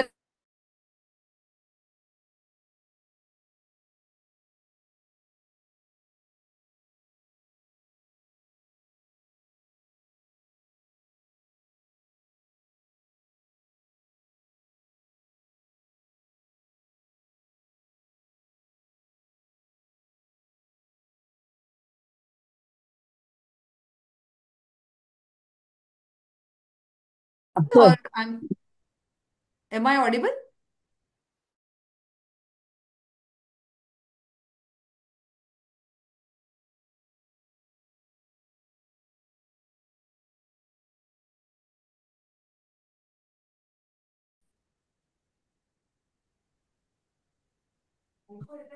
नो साऊंड. ओके. ओ, आता ऐकू येतंय का?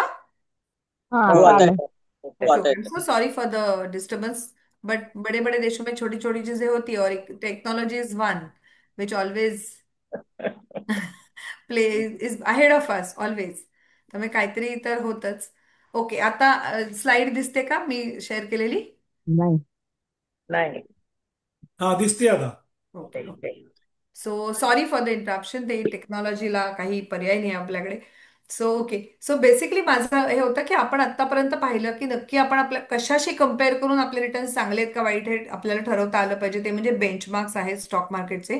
दुसरं आपण हे पाहिलं की कुठल्या निगेटिव्ह गोष्टीमुळे आपले मॅक्रो चांगले असून सुद्धा आपलं ग्रोथ स्लो झालंय किंवा काय गोष्टींचे नक्की इम्पॅक्ट आपल्या स्टॉक मार्केटवर झालेत आणि होत आहेत. तिसरं आपण हे पाहिलं की आपण ओव्हर व्हॅल्यूड असल्या कारणाने पण थोडेसे हे ग्रोथ आपली स्लो झाली आहे. तिसरं आपण हे पाहिलं की कुठल्या पॉझिटिव्ह गोष्टी होत आहेत. आरबीआयने पण आपल्या मॉनिटरी पॉलिसीमध्ये आता जरी इंटरेस्ट रेट कट केला नाही तरी दोन महत्वाची प्रेडिक्शन केली, ज्यामुळे 8 दिवसानंतर निफ्टी लगेच वर गेलेला आणि तो तो दिवस होता जेव्हा युएस गव्हर्नमेंट शटडाऊन झालं होतं. त्यामुळे आम्हाला वाटेल आज मार्केट दणदणीत खाली असणार आहे, पण बघावं तर वेगळंच दृश्य होतं. निफ्टीच 0.91ने त्या दिवशी अप झालेला. त्याचं महत्वाचं कारण म्हणजे आरबीआयने आपल्या मॉनिटरी अथॉरिटीने हे सांगितलं आहे की जीडीपीचं जे ग्रोथ हे आहे ती जास्त असणार आहे, 6.1 पेक्षा 6.3 असणार आहे आणि इन्फ्लेशन कमी होणार आहे. याचाच अर्थ जेव्हा इन्फ्लेशन कमी होताना दिसेल तेव्हा RBI will definitely come up with the interest rate cut, so which is expected sooner. ह्या सगळ्या गोष्टींनी आता जो इम्पॅक्ट दिसणार आहे तो साधारण 5 ते 6 महिने पुढच्या 2 क्वार्टरली रिझल्ट मध्ये ते इम्प्रूव्ह होत जाईल असं सगळ्यांनाच आपल्याला वाटतंय. आता महत्वाची गोष्ट की हे सगळं तुम्ही आता पण सांगितलं ठीक आहे, पण हे पहिल्यांदा होत आहे का? म्हणजे 1.5 वर्षामध्ये माझे काही रिटर्न्सच वाढले नाही, अजून निगेटिव्ह झालेले नाही आहेत, पण काहींचे मध्यंतरी जेव्हा मार्केट डाऊन होतं तेव्हा निगेटिव्हही झालेले होते. म्हणजे असं पहिल्यांदाच होत आहे का नेहमीच होतं मार्केटमध्ये? मग आम्ही एक्सपेक्ट तरी कधी करायचे रिटर्न? तर मंडळी, हा चार्ट जो आहे ना तो आपल्याला छान रिअलिस्टिक पिक्चर दाखवते की जिकडे आपण जून 86 पासनच बघितलंय तर किती वेळा मार्केट किती टक्क्यांनी खाली झालंय, की it is fall from the peak. म्हणजे जेवढं ऑल टाइम हाय होतं तेव्हापासून 41%नी पडलंय, 39%ने, 54% 92 साली पडलेलं होतं, 94ला 41%नी मार्केट खाली आलेलं आहे. ह्या ज्या सगळ्या लाल फिगर्स दिसत आहेत त्याच्यानं तुम्हाला कळेल की किती वेळा मार्केट किती पर्सेंटनी खाली आलेलं होतं आणि तरी सुद्धा त्याला रिकव्हरीला किती कमी वेळ लागलाय ते सुद्धा तुम्हाला इथे दिसेल. की 6 महिने, 1 वर्ष, सगळ्यात जास्त म्हणजे 2 वर्ष, 2 वर्ष 7 महिने. सो हे अशा प्रकारे तुम्हाला टाइम टेकन टू रिकवर असं सेकंड जो दिसतोय कॉलम त्याच्यामध्ये तुम्हाला कळेल की किती महिन्यात ते रिकवर झालं परत. तर अशा पद्धतीने मार्केट बाउन्स बॅक होतं, it comes back to good condition. आणि हे बऱ्याच अंशी इंडियाच्याच बाबतीत झालेलं आहे की India is one of the countries where it is fastest growing emerging economy. Obviously we are having we are a government which is serving third term, which builds a lot of confidence in investors. या सगळ्या situation मध्ये हे जे दृश्य आहे ना ते फार पॉझिटिव्ह आहे की मार्केट जितके वेळा पडलं तितके वेळा ते बाउन्स बॅक झालं, चांगले रिटर्न्स दिले आणि फार शॉर्ट पिरियड मध्ये ते बाउन्स बॅक झालंय. आता आपण हे बघूया की वेल्थनेसने आमच्यासाठी नक्की काय केलंय, खरंच चांगल्या स्कीम दिल्यात का, ते मॉनिटर करतायत का, हे जे सगळ्यांनी सर्व्हेमध्ये टिकमार्क केलेली, तर कोणालाही हा प्रश्न पडणं अगदी स्वाभाविक आहे. वर्ष 1.5 वर्षाचा ज्यांचा जर्नी आमच्या बरोबर आहे कदाचित त्यांना हे माहीत नसेल किंवा लक्षात आलं नसेल, तर आपण एकदा पुन्हा हे सगळं रिवाईज करू की आपण नक्की काय करतोय, कसं करतोय, तुमच्या स्कीम कशा सिलेक्ट केल्या आहेत, आम्ही तुमचे पोर्टफोलिओ कसे मॉनिटर करतोय. तर बेसिकली वेल्थनेस वे मध्ये आपण ह्या 4-5 टूल्स वापरतो. त्यातला पहिला असतो तो म्हणजे फायनान्शियल स्टेटस्कोप, म्हणजे आपली डेटा शीट. त्याच्यामध्ये आपण जे काही डिटेल्स देतो ना त्या हा डेटा शीट भरून जे आमच्याकडे आले त्यांना हा अनुभव आहे की फिनान्शियली आपण कुठे आहोत त्याचा आपण ऑडिट करतो, की माझे खर्च काय आहेत, माझे इन्कम सोर्सेस काय आहेत, मी कसा कसा इन्व्हेस्टेड आहे, मला कुठे कुठे रिस्ट्रक्चरिंगची गरज आहे, माझे नक्की गोल्स काय आहेत, व्हॉट आम आय एक्सपेक्टिंग फ्रॉम लाईफ, मला आयुष्यात हवंय काय मुळात, त्याचे long term short term goals आपण डिफाईन केले. त्याप्रमाणे आपण प्रत्येकाचा वेल्थ जर्नी प्लॅन केला. म्हणजे पहिल्यांदा तर डीड ऑडिट. जसं डॉक्टर तुम्हाला स्टेथोस्कोपने तपासतो तसं आपण फिनान्शियल्स आपले तपासले की व्हेर वी स्टँड, आपण आहोत कुठे, आपल्याला जायचंय कुठे आणि मधला जो आहे जर्नी तो आपल्याला कसा मॅप करता येईल.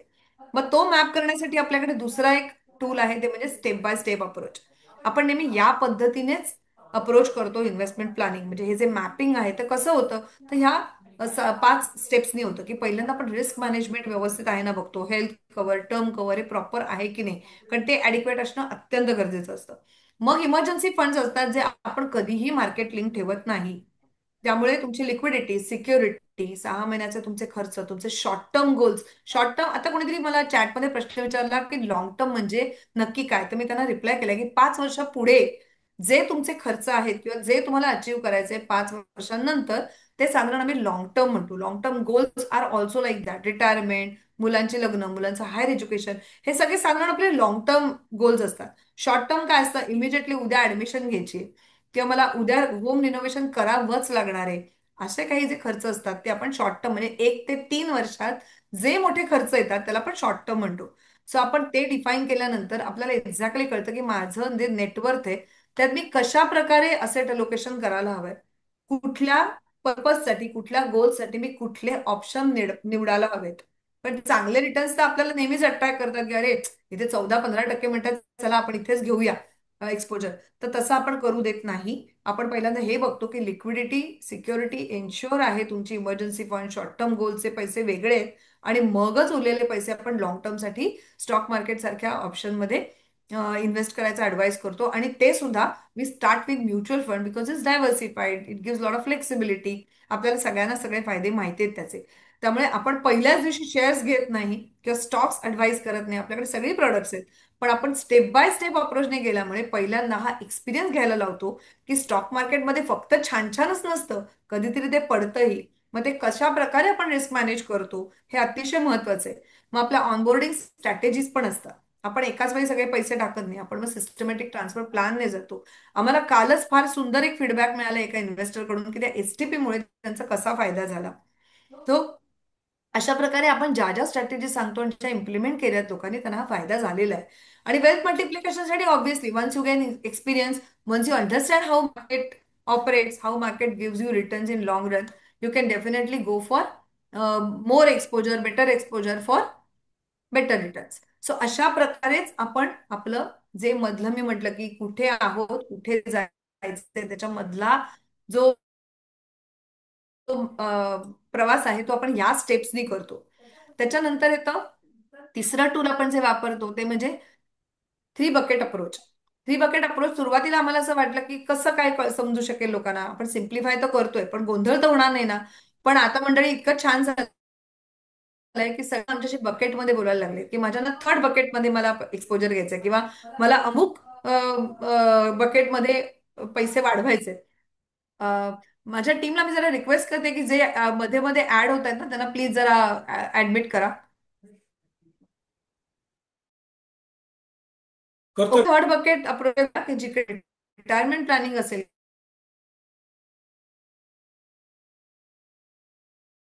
किंवा एक्सप्लेन करणं सोपं जातं.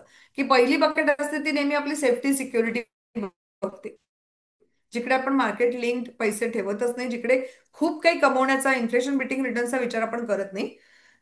मधलं जे बकेट आहे तिकडे आपण मंथली इन्कम रिटायरमेंट प्लॅनिंग असेल तर, रिटायरमेंट प्लॅनिंग नसेल तर मधल्या बकेटमधनं आपण पैसे जे लगेचचेच लॉंग टर्मचेच म्हणजे 5 ते 10 वर्षातले जे आपले त्याच्यासाठी कसे आपण पैसे वाढवू याचा विचार करतो. आणि थर्ड बकेट जी आहे ती लाईफस्टाईल सस्टेन करण्यासाठी, सेम लाईफस्टाईल जगता यावी म्हणून रिटायर्ड लोकांसाठी आणि इतरांसाठी वेल्थ मल्टिप्लिकेशन म्हणजे जे आपण म्हणतो फिनान्शियल फ्रीडमकडे एक पाऊल, ते या थर्ड बकेटमधून आपण साध्य करतो. तर ह्या तिन्ही बकेटमध्ये वेगळी प्रॉडक्ट्स आपण सिलेक्ट करतो आणि ती प्रत्येकाच्या रिस्क कॅपिटाईट प्रमाणे, गरजेप्रमाणे आणि असे अलोकेशन प्रमाणे असतात. आता सगळ्यात महत्वाचा मुद्दा जो तुम्ही सगळ्यांनी पॉइंट आउट केला की वेलनेस आम्हाला चांगल्या स्कीम देतोय का, तर आपल्याकडे एक रिसर्च टीम आहे जी जवळजवळ 1900 स्कीम्सचा दर महिन्याला रिसर्च करतं, अनालिसिस करतं. याच्यामध्ये ट्रॅक रेकॉर्ड हा सगळ्यात इम्पॉर्टंट फॅक्टर असतोच असतो, पण त्याबरोबरच आपली प्रत्येक फंड मॅनेजर बरोबर मिटिंग होत असते. त्यांच्याकडनं आम्हाला त्यांच्या स्ट्रॅटेजीमध्ये काही चेंजेस आहेत का हे कळत असतं. नवीन येणाऱ्या फंड्स कुठली स्ट्रॅटेजी घेऊन येत आहेत ॲज कम्पेअर टू जी कॅटेगरी तुम्हाला दिली आहे त्या कॅटेगरीला पियर्सचं परफॉर्मन्स कसा आहे, ओव्हरलॅप किती आहे प्रत्येक प्रॉडक्टमध्ये, हा सगळ्याचा अभ्यास आमच्याकडे होत असतो. काही रेशोजही आम्ही कन्सिडर करतो. या रिसर्च नंतर आम्ही जवळजवळ 60 ते 62 स्कीम शॉर्टलिस्ट केल्यात, वेगवेगळ्या स्कीम वेगवेगळ्या कॅटेगरीतल्या बेस्ट ऑफ स्कीम एकत्र घेऊन. आता या केल्यानंतर याच स्कीम तुम्हाला दिलेल्या असतात. दर महिन्याला जेव्हा हा अनालिसिस आमच्याजवळ येतो तेव्हा आम्ही पहिल्यांदा हे बघतो की यातल्या रेकमेंडेड स्कीम्स आहेत त्यांचा परफॉर्मन्स कसा आहे. एका जरी स्कीमची पोझिशन हल्ली तरी लगेच त्याला आम्ही फ्लॅग करतो आणि we keep on monitoring that scheme. अर्थातच जेव्हा आम्ही त्या स्कीम मॉनिटर करतोय म्हणजेच त्या स्कीममध्ये एक्सपोजर घेतलेले सगळे पोर्टफोलिओ आमच्या रडारमध्ये येतात.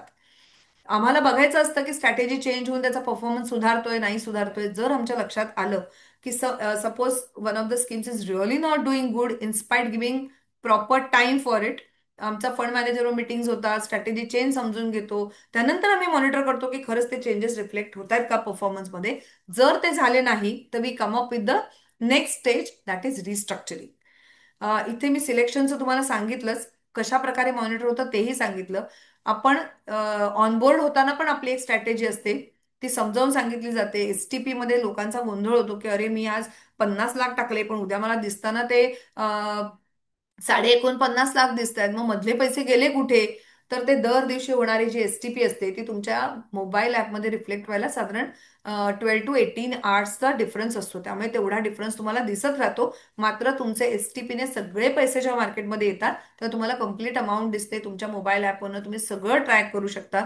We keep the total transparency. Mobile app कसं वापरायचं याचा सुद्धा व्हिडिओ आम्ही वेळोवेळी देत असतो. कधी कुणाला या संदर्भात काहीही शंका असतील तर प्रत्येकाबरोबर आपले व्हॉट्सअप ग्रुप आहेत, त्या ग्रुपवर फक्त पिंग करा की मला या संदर्भातली मदत हवी. We can always do that. Portfolio review करताना आमच्या एंडला आम्ही दर महिन्याला हे सगळे पोर्टफोलिओ अशा प्रकारे मॉनिटर करतोय. तुम्हाला कधी काही डाऊट असेल तो can always approach us. You can always come and meet us. काही रिस्ट्रक्चरिंग, काही आपल्या पहिल्या मीटिंगमध्ये झालेले डिस्कशन्स असतात, ती पुढे समजा फॉलोअप करायचे आहे, किंवा तुमचे काही डाऊट्स असतात की मी का लोन रिपे करू का इन्व्हेस्ट करू, का माझ्याकडे आता मी होल्ड केले ते पैशाचं मी घर घेऊ आणि त्याच्यावरच्या रेंटनी पैसे कमवू, ह्या अशा प्रकारच्या कुठल्याही डाऊटसाठी can always get in touch with us. किंवा तुमच्या पोर्टफोलिओ रिव्ह्यूच्या वेळी तुम्ही हे नक्कीच आमच्या लक्षात आणून देऊ शकता. आता पोर्टफोलिओ रिव्ह्यूच मुळात आपण का करतो? तर 3 गोष्टींसाठी. आपण सजेस्ट केलेली जी प्रॉडक्ट्स आहेत ती तशीच परफॉर्म करतायत का हे बघण्यासाठी. दुसरं, तुमचे गोल्स तर चेंज झाले नाहीयेत. कधी कधी आपण म्हणतो की साधारण 3 वर्षांत माझा अमुक खर्च आहे आणि तो नाहीच होत, किंवा तो is taken care by something else. मग तर झाला नसेल तर ऍटलिस्ट आपण जे बाकी पार्क करून ठेवलेले पैसे आहेत बँकेत ते आपण शिफ्ट करू शकतो, चांगल्या प्रॉडक्ट्समध्ये इन्व्हेस्ट करू शकतो. मार्केट ट्रेंड काय आहे त्याप्रमाणे आपला पोर्टफोलिओ आहे का? तर मार्केट ट्रेंड प्रमाणे असणं फार गरजेचं आहे. मध्यंतरी असं झालेलं होतं की काहींना एक्सपोजर घ्यायचं होतं मार्केटमध्ये, आणि गोल्ड घेऊ का हा प्रश्न आम्हाला विचारण्यात येत होता जेव्हा गोल्ड ऑलरेडी ओव्हर व्हॅल्यूड होतं. त्यावेळी आम्ही त्यांना डिजिटल गोल्ड घेण्यासाठी एनकरेज केलेलं. We had given they multi asset सारखे काही ऑप्शन. असंही झालेलं होतं की कन्झम्पशन बूस्ट होणार आहे, त्यामुळे ज्यांनी आता काही वर्ष दीड वर्षामध्ये जे एक्सपोजर घेतलंय त्या बहुतेकांना आपण कन्झम्पशनचं पण एक्सपोजर दिले. असं प्रत्येकाच्या गरजेप्रमाणे आणि मार्केट ट्रेंड प्रमाणे आपण एक व्यवस्थित कॉम्बिनेशन ऑफ पोर्टफोलिओ डिझाईन करतो. आता आम्ही आतापर्यंत काय केलं की कसं असतं की जेव्हा मी हे कॉल्स करत होते किंवा माझी टीम जेव्हा लोकांना अप्रोच करत होती की आपण असा असा वेबिनार करणार आहोत का, काय झालंय असं सुद्धा विचारणारे होते की अच्छा रिटर्न्स कमी आहेत का. म्हणजे काही जण तर इतका विश्वास ठेवत आहेत की दे are not monitoring at there end. काही जणांचं असं झालं की आम्हाला माहिती आहे मार्केट असं होतं सो फाईन, पण अच्छा तुम्ही असे वेबिनार पण घेता का, व्हेरी गुड. एकाने तर मला फारच सरप्राईज केलं. ते मला अरे बापरे मला वेगळाच अनुभव आहे. माझा आधीचा जो एक माणूस होता ज्याच्या थ्रू मी करत होते ना तो माझा फोनच घ्यायचा नाही. म्हणजे हे सगळे इतके मिश्र फीडबॅक होते. त्याच्यामुळे कुठेतरी मला हे सांगावंसं वाटतंय की आपण कसं करतो तर या वेल्थ क्रिएशन जर्नीमध्ये we always are in touch with you. जसं 17 मेला आपण एक सेमिनार घेतलेला होता की मार्केट कसं चालू आहे हे कळावं यासाठी, की व्हॉट्स हॅपनिंग टू माय इन्व्हेस्टमेंट, की मार्केटचं काय चालू आहे आणि माझ्या इन्व्हेस्टमेंटवर त्याचा परिणाम कसा होतोय. 5 ऑगस्टला मार्केट करेक्शन झालेलं तेव्हा काय निडफुल ऍक्शन आपण घ्यायला हवी, तर ते आपण त्यांना सांगितलेलं होतं की खाली मी डिस्क्राईब केलं. मी सगळं खूप डिटेल मी नाही सांगत, I just take you through with the events what we did at the right time. की त्याच्यानंतर 19 ऑक्टोबरला आपण फायनान्शियल हेल्थ चेकअप केलेला, जेव्हा आपण सगळ्यांना इन्व्हाइट केलेलं होतं की डेटा शीट भरून तुमचं पुन्हा एकदा नव्याने रिव्हिजिट करूया तुमचं फायनान्शियल प्लॅन जो आपण केलाय, जेणेकरून तो जास्त रिअलिस्टिक होईल, गोल बेस्ड असल्या कारणाने तुम्हाला पण एक टार्गेट एक डिरेक्शन मिळेल. 14 ऑगस्ट 24ला आपण एक सर्व्हे केलेला की आम्ही करतोय त्या सर्व्हिसेस तुम्हाला कशा आवडत आहेत, काय त्याच्यामध्ये सुधारणा करायला हव्या. त्याप्रमाणे आपण बऱ्याच मीटिंग या सर्व्हे नंतर केलेल्या होत्या. बऱ्याच जणांनी एक्सप्रेस केलेलं की मला परत एकदा पोर्टफोलिओ रिव्ह्यू डिटेल मध्ये करायला यायचं, आणि आपण ते केलेल्या होत्या. या सर्व्हे नंतर जवळजवळ 82 मीटिंग आपल्या झालेल्या होत्या. पुढे जाऊन 20 ऑक्टोबरला आपण जेव्हा मार्केट सिच्युएशन असं खूप नाजूक होती की करेक्शन होईल, काहीतरी सॉलिड काहीतरी डाऊनफॉल येणार आहे असं वगैरे असताना आपण व्हॉइस नोट पाठवलेली which was very very supporting or building confidence in investors. की मला बऱ्याच जणांनी समोरून सांगितलं की तो तुझा व्हॉइस मेसेज आला नसता तर माझं काही खरं नव्हतं, कारण मला खूप टेन्शन आलेलं की माझ्या इन्व्हेस्टमेंटचं होतंय काय, मी एक्झिट मारण्याच्या विचारात होतो. सो असं वेळोवेळी आपण व्हिडिओ व्हॉइस नोट्स पाठवत आलो. त्यामुळे सिच्युएशन नक्की काय आहे, त्याचा मार्केटवर कसा इम्पॅक्ट होतो आणि आपण आता काय करायला हवं या संदर्भातले हे सगळे आपण आतापर्यंतचे व्हिडिओज किंवा ऍक्शन प्लॅन मध्ये तुम्हाला दिसत असेल की व्हॉइस नोट्स पाठवलेले आहेत. अनेकदा आम्ही युट्यूब व्हिडिओ हा एक रिलीज केलेला जो फार इन्फॉर्मेटिव्ह होता की नक्की मार्केटमध्ये होतंय काय आपण आता SIP थांबायला हवी का वाढवायला हवी का SWP थांबायला हवं, नक्की काय करायला हवं याबद्दल जी अँबिग्विटी होती लोकांमध्ये, त्यांना ह्या युट्यूब व्हिडिओचा खूप उपयोग झाला होता. मार्केटमध्ये जेव्हा योग्य सिच्युएशन आमच्या लक्षात आली की RBI रेपो रेट कट होण्याच्या जस्ट आधी बऱ्याच जणांचे लिक्विडला पैसे होते ते आपण स्विच केलेले 30%ने. त्यामुळे मार्केटमध्ये योग्य वेळी एक्सपोजर झाल्यामुळे लोकांना खूप त्याचा फायदा झालेला. आता लेटेस्ट जे आपण केलंय ते म्हणजे आपण व्हॉट्स हॅपनिंग टू माय इन्व्हेस्टमेंट म्हणून परत एक 11 मार्चला वेबिनार म्हणजे हायब्रिड केलेला होता. तेव्हा आपण स्टॉक्स बद्दलही बोललो होतो, कारण बरेच जण आपले PMS मध्ये इन्व्हेस्टेड लोक पण आहेत. तर त्यांच्यासाठी हा स्पेशली होता की इक्विटी वाल्यांना तर एकदम धक्का असतो की मार्केटपेक्षाही पडल्यावर रिटर्न जास्त पडतात. मग कसं काय होणार आहे मार्केटमध्ये, काय होतंय, मग आपण हाच स्टॉक का घेतला, हा का घेतला नाही, मग ह्या इंडस्ट्रीकडे लक्ष आहे का तुमचं, वगैरे वगैरे. खूप फ्रुटफुल चर्चा झाली आणि everybody end of the day was satisfied with the discussion. We got our fund manager Abhay Agarwal in that seminar. So we have काय म्हणायचं, we have network such a way that we can make even fund manager available. So portfolio review 18 मार्चला बऱ्याच जणांचे झाले. One on one meeting झाल्या, काहींच्या online काहींच्या offline. नंतर अर्ली रिटायरमेंट सेमिनार आपण तेव्हा घेतलेला, कारण साधारण एप्रिलमध्ये काही कंपन्यांमध्ये ले ऑफ झालेले, काहींना VRS घ्यायला गोल्डन शेक हँड म्हणतात तसं झालं होतं. So there were lots of people who are referring, आपल्याच इन्व्हेस्टर्स कडनं खूप रेफरन्सेस आलेले. आणि मग असं लक्षात आलं की it's better to organise a webinar seminar. तर आपण हा 30 एप्रिलला एक सेमिनार घेतला होता, ज्याला अदानी मधले बऱ्याच जणांचे रेफरन्सेस स्वतः काही जण आले होते. सो तो खूप आमचा सक्सेसफुल झालेला की how how to get ready for the early retirement, may be VRS, may be golden chicken, may be anything. पण अचानक आलेल्या रिटायरमेंटला कसं डील करायचं. आणि मग लोकांना उलट असे साक्षात्कार झाले की अरे मी उगाचच घाबरत होतो, it was so easy, I can do it. हा एक कॉन्फिडन्स त्यावेळी असणं फार गरजेचा असतो. जेव्हा इंडो पाक वॉर झालेलं त्यावेळी सुद्धा आम्ही एक व्हॉइस नोट रिलीज केलेली. त्यानंतर 7 सप्टेंबरला it was a very nice interaction with Sandeep Kulkarni. त्याने आम्हाला बडे आम म्हणून त्याचा जो प्लॅटफॉर्म आहे तिकडे पॉडकास्टसाठी इन्व्हाइट केलेलं. आम्हालाच कळत नव्हतं की खरंच याचा काय उपयोग होईल. पण एवढा भरभरून त्याला प्रतिसाद मिळाला की 7,300 7.3K आम्हाला लाईक्स मिळाले, व्ह्यूज मिळाले. आणि खूप त्याच्यानंतर इंट्रॅक्शन्स वाढली. म्हणजे आमच्या ह्या जर्नीमध्ये आमच्याशी जोडलेले जवळजवळ 1200 पेक्षा जास्त इन्व्हेस्टर्स, त्यातल्या बऱ्याच जणांनी सांगितलं की या पॉडकास्टमुळे आम्हाला किती मदत झाली. बऱ्याच गोष्टी मी रिव्हिजिटेड, रिथॉट, रिडिस्कस्ड. आमच्याशी बरेच त्यांचे कॉल झाले. त्यामुळे आम्हाला कल्पना नव्हती की पॉडकास्टचा असाही उपयोग होईल. पण it it actually was a bundle of lot of thoughts आणि which actually help people understand authentically की काय करायला हवं एखाद्या सिच्युएशनमध्ये. त्यामुळे हा आम्हाला खूप मदत करून गेला पॉडकास्ट आमच्याच इन्व्हेस्टर्सच्या अनेक वेळी आमच्यापर्यंत पोहोचवण्यासाठी. आत्ता आपण 15 सप्टेंबरला एक क्वांट फंड्स आम्ही आयडेंटिफाय केलेले आणि ते मॉनिटर करत होतो आपण काही दिवस. तर त्याचा राईट टाइम आम्हाला रिस्ट्रक्चरिंगचा एक डिसिजन घ्यायचा होता, जो आम्ही घेतला. आणि 15 सप्टेंबर नंतर बऱ्याच इन्व्हेस्टरना हा मेसेज आलेला आहे, काहींनी इमिजिएटली त्याच्यावर रिस्पॉन्ड करून रिस्ट्रक्चरिंग करूनही घेतलेले. सो मला सांगायचं इतकंच आहे की प्रत्येक या सिच्युएशनला नक्की काय करायला हवं यासाठी आमच्याकडनं काही ना काहीतरी ऍक्शन असते. So Wealthness is monitoring all portfolios very closely. Time to time we try and impart tips with you, काय करायला हवंय, कसं करायला हवंय, आणि त्यासाठी हँड होल्डिंग हे सगळं आपण करत असतो.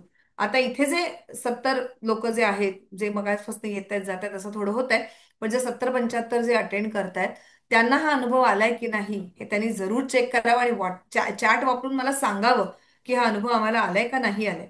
So we are monitoring your portfolios very closely every month, and whatever needful actions are there we are suggesting it time to time. आता प्रश्न हा उरतो जो सगळ्यांना आहे की आता मार्केटचं काय होणार हे साधारण कळलं की okay, there is a positive picture. Another 25 years are going to be excellent for India to earn from businesses. कारण डेव्हलपिंग टू डेव्हलप जेव्हा प्रवास होतो तेव्हा कुठलंही गव्हर्नमेंट बसून तुम्हाला पैसे देणार नाहीये. तुम्हाला ते बिझनेसमधनच अर्न करायचे. कारण जर बिझनेस वाढला तर तुमच्या इकॉनॉमी वाढणारे, GDP वाढणारे, obviously it is going to fetch good returns to you. त्यामुळे governments encourage you to invest money in businesses.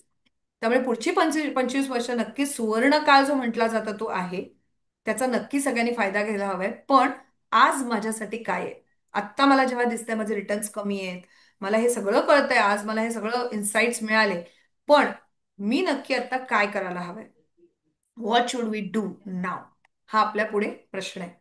हा प्रश्न खरंच आहे का? मला व्हॉट्सअप चॅट सॉरी व्हॉट्सअप म्हणते मी परत परत, कारण चॅट म्हटलं की आपल्या डोळ्यासमोर व्हॉट्सअप येतं. प्लीज यूज चॅट आणि शेअर युअर थॉट्स, की काय तुम्हाला खरंच हा प्रश्न पडतोय का, की आत्ता आम्ही काय करायला हवंय.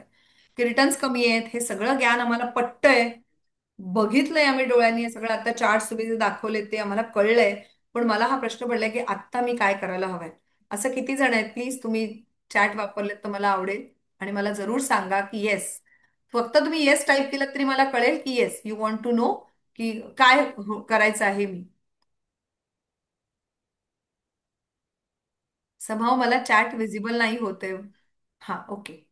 No sound. नाही ओके हा. Great great. खरंच आहे, आपल्याला आता सगळ्यांनाच हा प्रश्न पडलाय की आत्ता आम्ही काय करायला हवंय. तर मंडळी, हा हा ही फेस काय आहे लक्षात घ्या. आजचा वेबिनार करण्यामागची सगळ्यात महत्वाची भूमिका आमची हीच आहे की आज तुम्ही काय करायला हवंय ह्याची स्पष्टता देणं. कारण अनेकदा असं होतं की आपल्याला बस पकडायची असते स्टार्टिंग पॉइंटला, पण आता ऑलरेडी आपण इतक्या पुढे आलोय, मग आता काय करणार. मग आपल्याला स्टार्टिंग पॉइंटला परत जाणं आणि तोपर्यंत तिकडे गर्दी झाली असणार, म्हणजे काही आपल्याला स्टार्टिंग पॉइंटचा फायदाही घेता येणार नाही. मग अशा वेळी आपण काय करावं, हा नेहमीच आपल्याला प्रश्न पडतो. अनेक आतापर्यंत जे आमच्याकडे इन्व्हेस्टमेंटसाठी आले ना, ते ऑन रिटायरमेंट डे आलेत. म्हणजे रिटायरमेंट प्लॅनिंग जर आम्ही समजा त्या 1200 पैकी समजा जवळजवळ 80% लोकांचं केलं असेल, ते करताना आमच्या असं लक्षात आलं की ऑन माय रिटायरमेंट डे आता मला सांगा माझे पैसे मिळणार आहेत, मी काय करू. असेच बरेच जण अप्रोच झालेत. आणि त्यांना आम्हाला हे जेव्हा आम्ही सगळं सांगतो तेव्हा अरे अरे 10 वर्षापूर्वी भेटला असतात तर. आपल्याला 10 वर्ष मागे जाता येणार नाही, पण 10 वर्षाचा इम्पॅक्ट जर आपल्याला हवा असेल तर योग्य वेळी योग्य गोष्ट होणं हे अत्यंत गरजेचं आहे. मग आम्ही सांगतो ती रिस्ट्रक्चरिंग असेल, कधी कधी रिबॅलन्सिंग असेल, कधी कधी आपण स्विच करतो एसटीपी मधनं ते इम्प्लिमेंट करणं असेल, कधी कधी तुम्हाला फक्त आम्ही have patience, wait and watch हे सुधारणार असं सांगितलेलं आहे. आणि ते ज्यांनी केले त्यांना कोविड नंतर खूप चांगले रिझल्ट बघायला मिळालेत. सो कुठेतरी वेल्थनेसचा फॅमिली डॉक्टर म्हणून आम्ही कायम हा प्रयत्न करत असतो की योग्य वेळी योग्य गोष्ट तुमच्यापर्यंत पोहोचेल आणि ती योग्य गोष्ट त्यावेळी तुम्ही कराल. तर आज आता आपल्या पुढे जी सिच्युएशन आहे ती साधारण अशी आहे की जे मगाशी आपण स्टॉक मार्केट पाहिलं, it's always volatile, going up and down up and down. पण ही मी जी लाईन काढली आहे ना, त्याच्यात एक ग्रीन कलरचा बार तुमच्या लक्षात येत असेल. दिसतोय का की प्रत्येक वेळी आपण अपवर्ड जातो मग एक ग्रीन लाईन येते, अपवर्ड जातो ग्रीन लाईन येते, अपवर्ड जातो ग्रीन लाईन येते. ही काय आहे ग्रीन लाईन, काही साधारण कोणाला माहितीये का? Can you use chat? नसेल तर नो, माहिती असेल तर काय जरूर लिहा की काय आहे हे ग्रीन. आडवी लाईन काय आहे? एक लाल उभी लाईन आहे, मग एक ग्रीन लाईन आहे, मग उभी लाईन एक लाल आहे, मग ग्रीन आहे. हे नक्की काय आहे? नाही माहिती तर प्लीज नो सांगा, म्हणजे आपल्याला छान त्याच्यावर आणखी डिस्कशन करता येईल.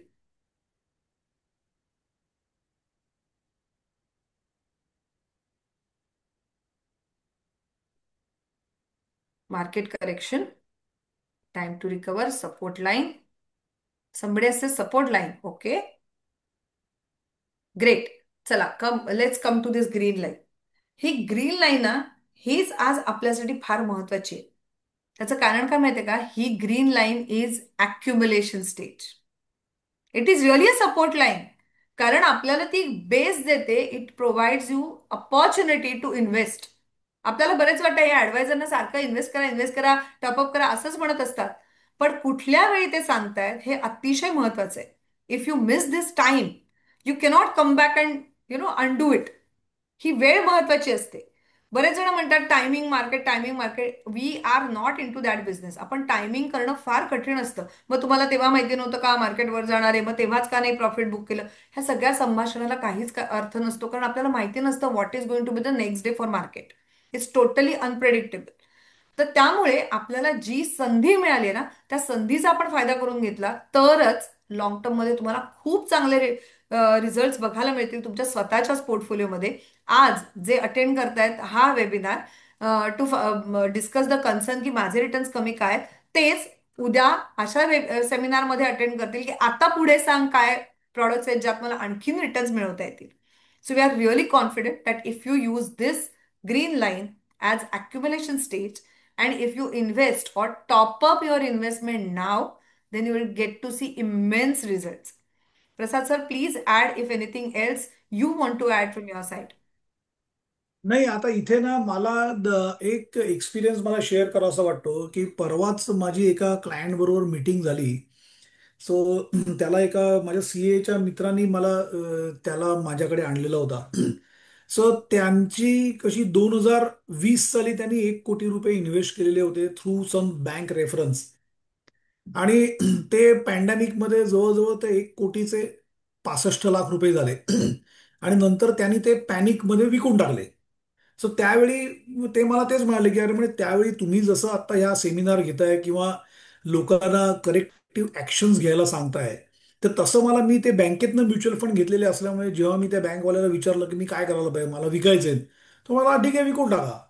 सो त्यांनी काय त्यांना थांबवलं नाही आणि आज त्या 65 लाखाचे आज झालेले आहेत 2.5 कोटी रुपये. सो आपल्याला काय करायला लागतंय, की ज्यावेळी आपण कधी प्रॉफिट बुक करायचा किंवा कधी ते अक्युमुलेट करायचे, कधी होल्ड करायचे, हे वेळोवेळी सांगितलं गेलं पाहिजे.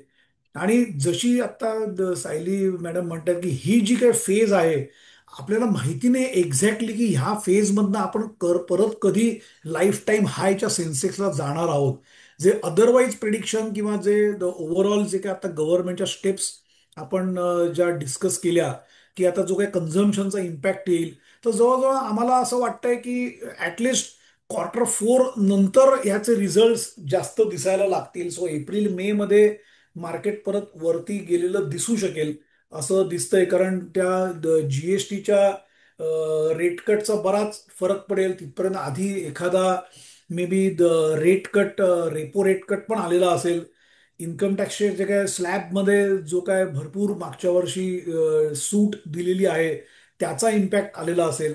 आणि आपण असं प्रे करूया की परत एकदा टॅरिफ वॉर वरती पण काहीतरी सोल्युशन निघालेलं असेल.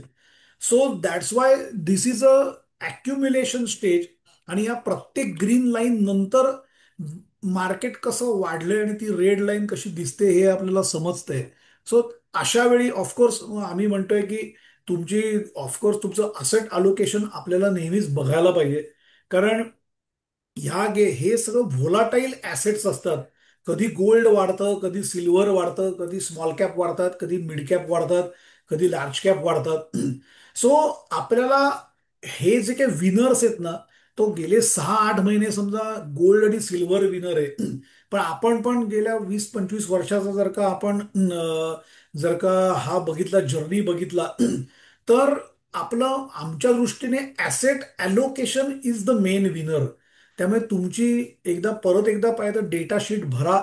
आणि जर का तुम्ही आता टॉपअप करू शकलात, तर नथिंग लाईक इट. या अक्युम्युलेशन फेजमध्ये जेवढे आपण, जर का तुमच्याकडे एसआयपी तुम्ही चालू केले असतील तर एसआयपी 20% वाढवू शकता. किंवा जर का तुमच्या लमसम इन्व्हेस्टमेंट असतील तर लमसम इन्व्हेस्टमेंट थोड्या वाढवा.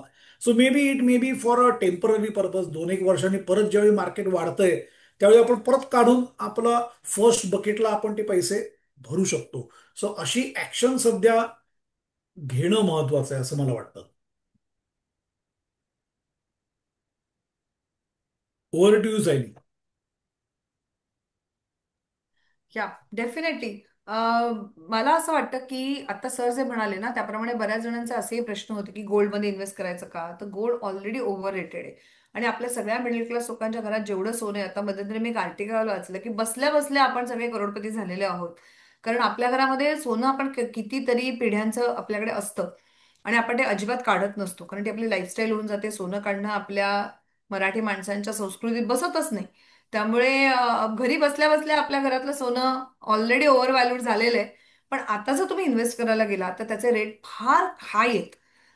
ज्यांना ज्यांना योग्य वेळी आम्ही सांगितलेलं आणि त्यांनी एक्सपोजर ते घेतलंय, त्यांना मल्टी असेटमधनं पण चांगला फायदा झालेला आहे वगैरे. आत्ता मला इतकाच मुद्दा एक हायलाईट करायचा आहे की ज्यावेळी आम्ही हे सांगतोय त्यावेळी ते समजून घ्या. आज आम्ही एवढं सगळं जे स्टॅटिस्टिक दाखवलं की प्रत्येक डाऊनफॉल नंतर मार्केट किती महिन्यात रिकव्हर झालंय, त्याचा आम्ही तुम्हाला डेटा दाखवला फ्रॉम 86. त्याच्यातून तुम्हाला नक्कीच कळेल की ही जी स्टेज असते ना, this is accumulation. This gives you an opportunity to top up your investment. जर आपण ही अपॉर्च्युनिटी मिस केली, अरे बघूया तर काय होतं उद्या, या विचारात राहिलं तर 3 दिवसात ऑलरेडी मार्केट किती वर आलंय ते तुम्ही बघू शकता. So let's not miss this opportunity. या दिवाळीला आपण असा पण करूया की ये दिवाळी ही दिवाळी अक्युमुलेशन स्टेज मी जी म्हटली ती ही आहे. आणि मला खरंच अशी इच्छा आहे या धनत्रयोदशीला तुम्ही धनलक्ष्मीचं जे स्वागत कराल ते त्या प्रॉस्पेरिटीसाठी करा जे तुम्हाला 6-8 महिन्यात तुमच्या पोर्टफोलिओमध्ये दिसणार आहे. तर मला खरंच एक वाक्य तुम्हाला सगळ्यांना या दिवाळीच्या शुभेच्छांबरोबर द्यायचं ते म्हणजे ही दिवाळी टॉपअप वाली. बऱ्याच जणांच्या एसआयपी आता एम्फीचा डेटा आहे की 100 जण जर एसआयपी करत असतील तर 10 वर्ष सातत्याने एसआयपी चालू ठेवणारे फक्त 11 जण आहेत. त्यातले टॉपअप करणारे किती असतील मला पुन्हा शंकाच आहे. पण आपलं इन्कम वाढतं त्याबरोबर जर एसआयपी मधून तुम्ही कॉर्पस क्रिएट करून काही स्वप्न पूर्ण करणार असाल तर ती स्वप्नपूर्ती तेव्हाच होईल जेव्हा तुम्ही टॉपअप कराल. तेव्हा ज्या योग्य वेळी तुम्ही टॉपअप करायला हवंय ती संधी मिस करू नका. If you miss the bus असं होऊ शकतं की अरे रे त्यावेळी तुम्ही सांगितलेलं करायला हवं होतं असा तुम्हाला अनुभव न येता वी डिड इट असा अनुभव यावा अशी आमची इच्छा आहे. तर सगळ्यांना दिवाळीच्या खूप शुभेच्छा या एका छोट्याशा मेसेजनी की ही दिवाळी टॉपअप वाली करा आणि तुमच्या आयुष्यात धनलक्ष्मीचं धनसंपदेने स्वागत करा. मला सगळ्यांचं यासाठी ना माझ्या टीमला मी एक रिक्वेस्ट करते की प्लीज शेअर द फीडबॅक म्हणजे मला कळेल की आम्ही इतका वेळची बडबड केली ती खरंच काही का रिलिव्हंट होती का. तर प्लीज फीडबॅक फॉर्म मात्र सगळ्यांनी मला कृपया भरून द्या. या मीटिंग ह्या वेबिनार नंतर ज्यांना असं वाटतंय की आपल्याला मीटिंग करायची गरज आहे किंवा काही गोष्टी अजून नव्याने आपल्याला डिस्कस करायच्या आहेत त्या जरूर तुम्ही आम्हाला कॉन्टॅक्ट करा आफ्टर दिस वेबिनार. पण फॉर नाव मला तुम्हाला सगळ्यांना कॉंग्रॅच्युलेट करायचं या 2 गोष्टींसाठी की इकडे एक हत्ती आहे सगळ्यांना माहिती असेल हत्तीची काय मेंटॅलिटी असते की छोटं पिल्लू असतं तर त्याच्या पायाला साखळी असते धातूची साखळी असते. त्यामुळे प्रत्येक वेळी त्या धावताना त्याच्या लक्षात येतं की माझा पाय अडतोय आणि मग ते त्याच्या डोक्यात रजिस्टर होतं. मग मोठा हत्ती जो असतो मेच्युअर हत्ती त्याला फक्त एक साधी सुतळी बांधलेली असते की साध्या झटक्याने तो तोडून निघून जाऊ शकतो. पण तो नाही जात कारण त्याच्याकडे पूर्वीचा जो अनुभव आहे ना तो डोक्यात रेकॉर्डेड असतो. बरेच वेळा आपल्या इन्व्हेस्टमेंट ह्या ट्रेडिशनल एक्सपिरियन्स मधून आई वडिलांच्या अनुभवातून किंवा आपल्याला माहिती असलेल्या ऑप्शन मध्येच अशा प्रकारच्या झालेल्या असतात. त्यामुळे अजूनही लोकांना रिअल इस्टेटमध्ये इन्व्हेस्ट करायला सेफ वाटतं गोल्डमध्ये इन्व्हेस्ट करायला सेफ वाटतं बँकेच्या एफडी मध्ये करणं सेफ वाटतं जेव्हा माहितीये की 6%च मिळणार आहेत.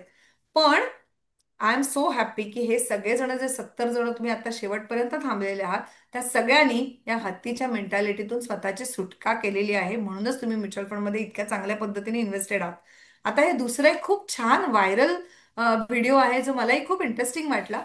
ही मुंगी आहे ना हिच्या भोवती हा मुलगा सतत एक राऊंड काढतोय आणि तिला असं वाटतंय की अरे मी अडकले ती बावचळून जाते आणि ती बिचारी त्याच्या मध्ये मध्ये मध्ये मध्येच फिरत राहिली.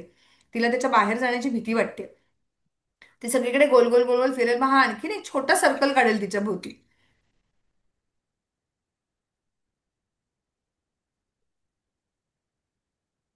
आता ही पुन्हा त्या सर्कलमध्ये अडकली तिला असं वाटतं की बापरे हे सर्कल म्हणजे माझ्या भोवती काहीतरी एक भिंत उभी केली.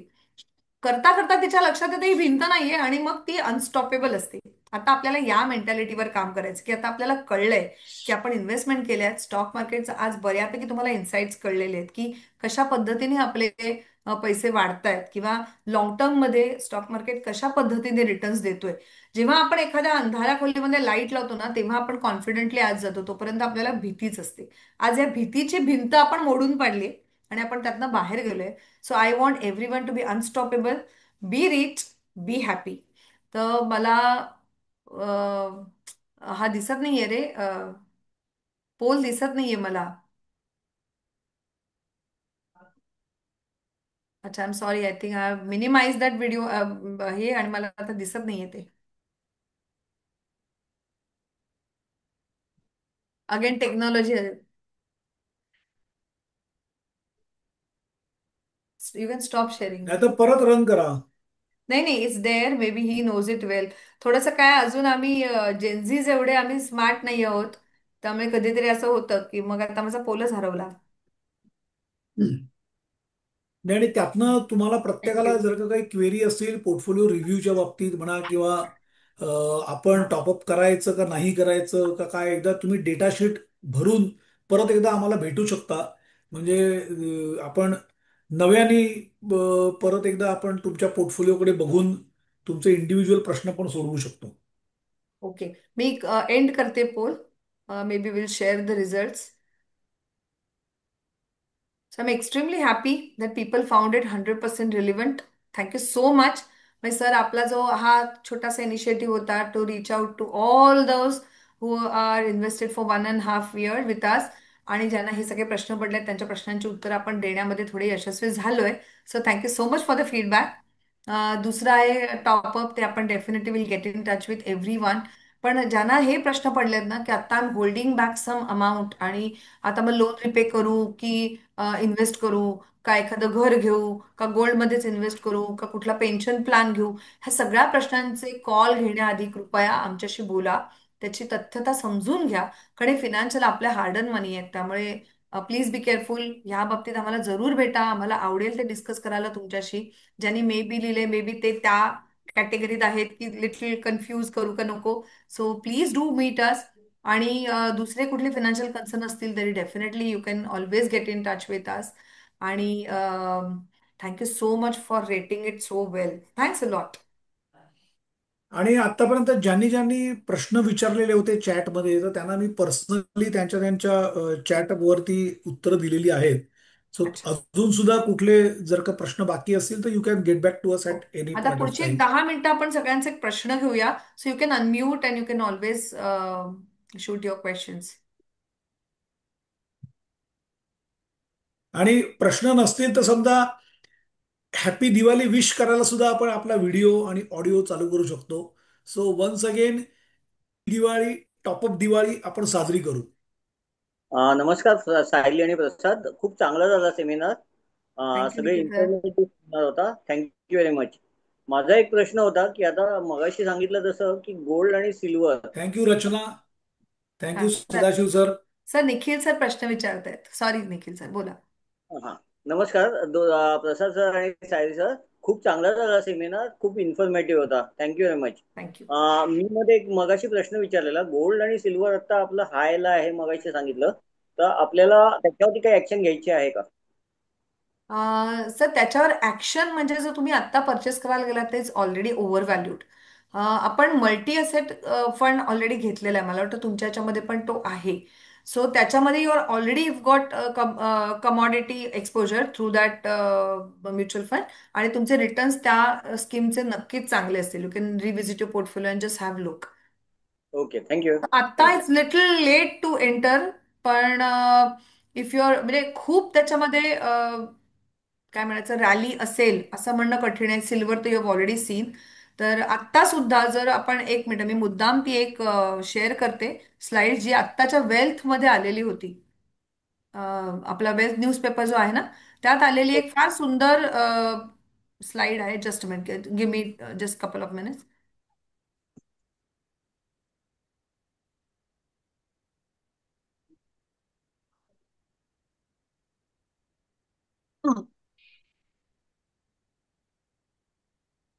हा.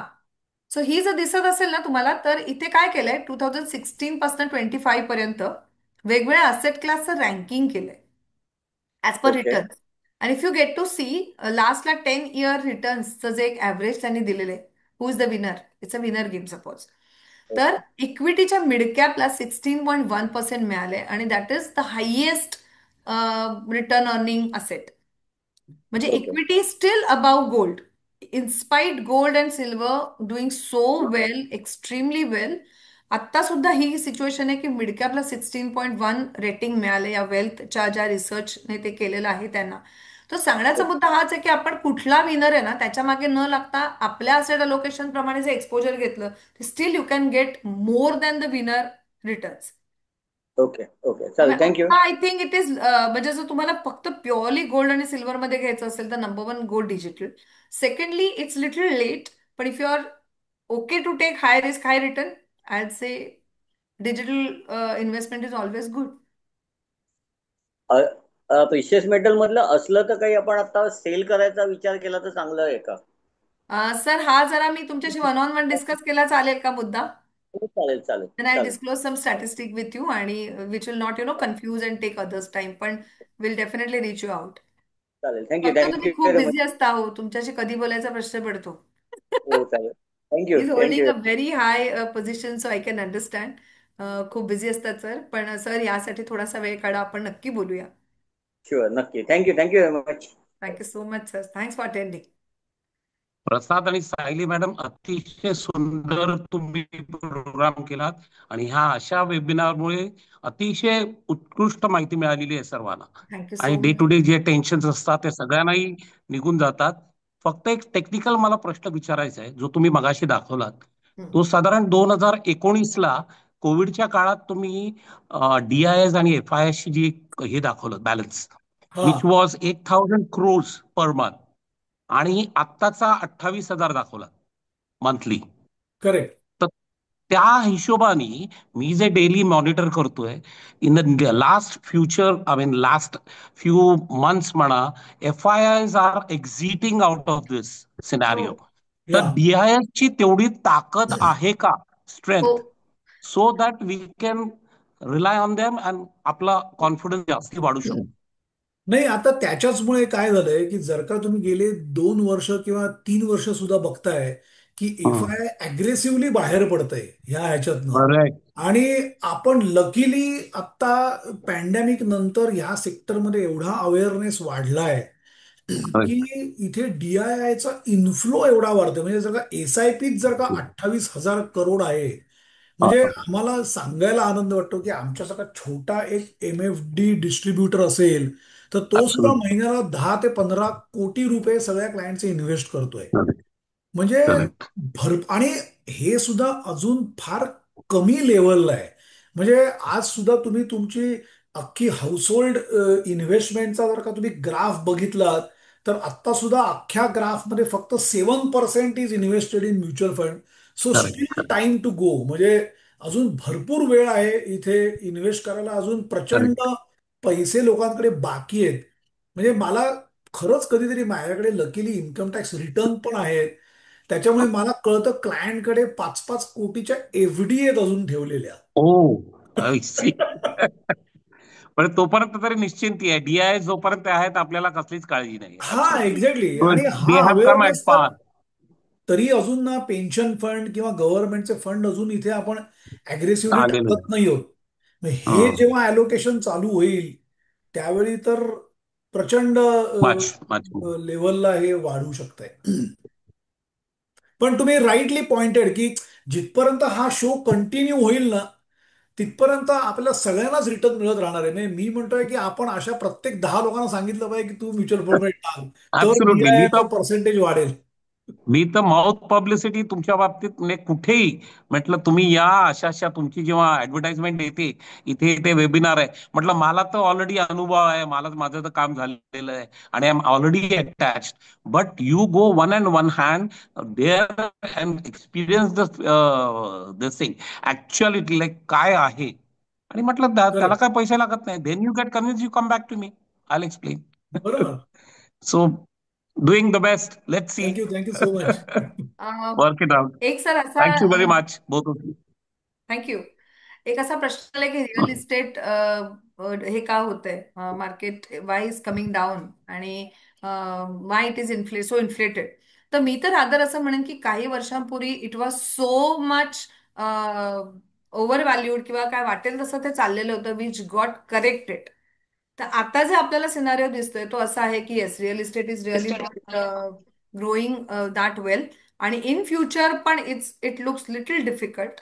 कारण आपली जी फेज आता आहे फ्रॉम डेव्हलपिंग टू डेव्हलप, याच्यामध्ये रिअल इस्टेट सारखा असेट फार एनकरेज होईल का, हा मोठा प्रश्नच आहे असं मला वाटतं personally. Maybe Prasad sir you can add little more in this.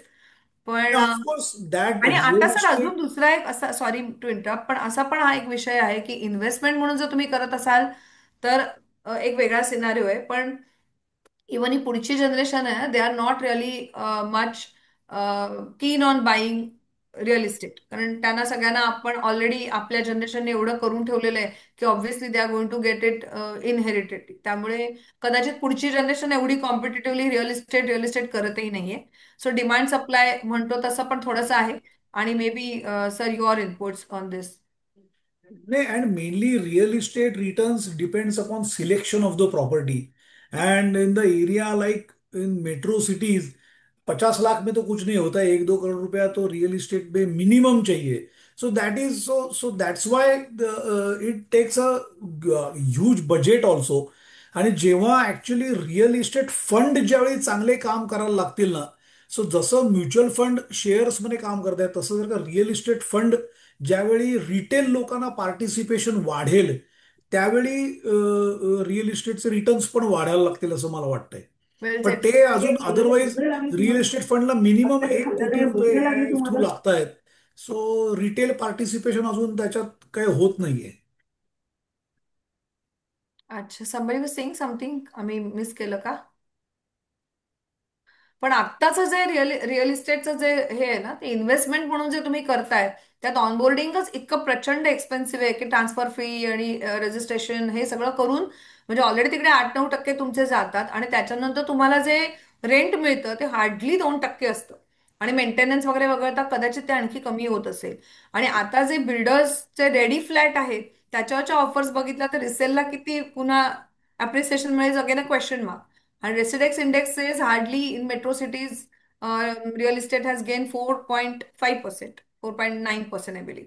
So 5%च्या वर तर नाहीच आहे अप्रिसिएशन. सो आत्ताच्या वेळी इन्व्हेस्टमेंट म्हणून रिअल इस्टेटमध्ये जाताना हा थोडासा एक रिअलिस्टिक फायनान्शियल डिसिजन म्हणूनच पाहिला गेला पाहिजे रादर दॅन इमोशनल. आणि इथे मी म्हणेन की if you want to invest in a real estate, if that is giving you 7 to 8% rental return, then it is a good investment. Otherwise 2.5% rental return, then that is not good real estate आणि investment. Your such a big corpus is locked all the time. असं गरज लागल्यामुळे एखादी bedroom किंवा एखादी tile वगैरे असं करता येत नाही. त्यामुळे ह्यूज कॉर्पस इज लॉक्ड आणि that too for 2 to 3% which is अजून एक रहाटे ग्रेट. सरांचा आय थिंक हो, एक खूप प्रश्न चांगला होता. प्रश्न आहे सर. मला आवडेल याचं उत्तर द्यायला की हे जे सेक्टर आहे ना, equity mutual fund is completely regulated. सेबीची अँफी म्हणून जी शाखा आहे that is taking care of mutual fund. जे फंड मॅनेजर असतात त्यांना आम्हाला प्रचंड कंप्लायन्सेस आहेत एक डिस्ट्रीब्युटर म्हणून. So imagine for fund manager and for AMC there would be lots of compliances. SEBI closely monitors everything through AMFI. आजच मी सकाळी कोणाला तरी सांगत होते की बँकांच्या अगेन्स्ट पोलीस स्टेशनमध्ये किती कंप्लेंट आहे बघा, बिल्डरच्या अगेन्स्ट किती आहे बघा आणि म्युच्युअल फंडच्या अगेन्स्ट एक मिळाली तरी मला सांगा. इतकं ते मॉनिटर्ड आहे. इतकी ट्रान्सपरन्सी त्यात ठेवावी लागते प्रत्येक फंड मॅनेजरला सुद्धा. सो येस, ह्या सगळ्यांवर लक्ष असतं. म्युच्युअल फंड कंपन्यांना तर नक्कीच ऑडिट फेस करायला लागतं. तुम्हाला कॉन्टचा तर अनुभव आहेच की फ्रंट रनिंगचा फक्त डाऊट आल्यावर सेबीने रेट टाकलेली आणि तरी सुद्धा त्यांचा परफॉर्मन्स चांगला आहे बघून पुन्हा त्यांच्या ऑफिसवर रेट टाकण्यात आलेली. So they are closely monitoring each and every AMC. Nobody spared. And तर माझे तर transparency is also there. Each AMC have to declare the underlying assets on their website. So every fifth every of month. every month the fact sheet got updated. So प्रत्येक mutual fund मध्ये आपण कुठे कुठे invest केलेलं आहे ह्या underlying assets आपल्याला दिसत असतात आणि त्या ट्रान्सपरंट असतात.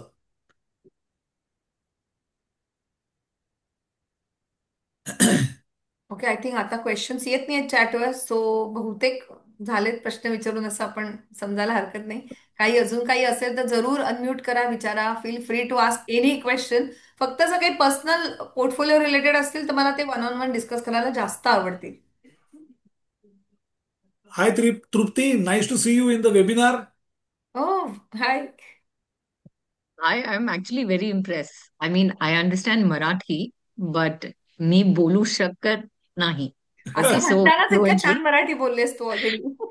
No, You are originally Mumbaikar.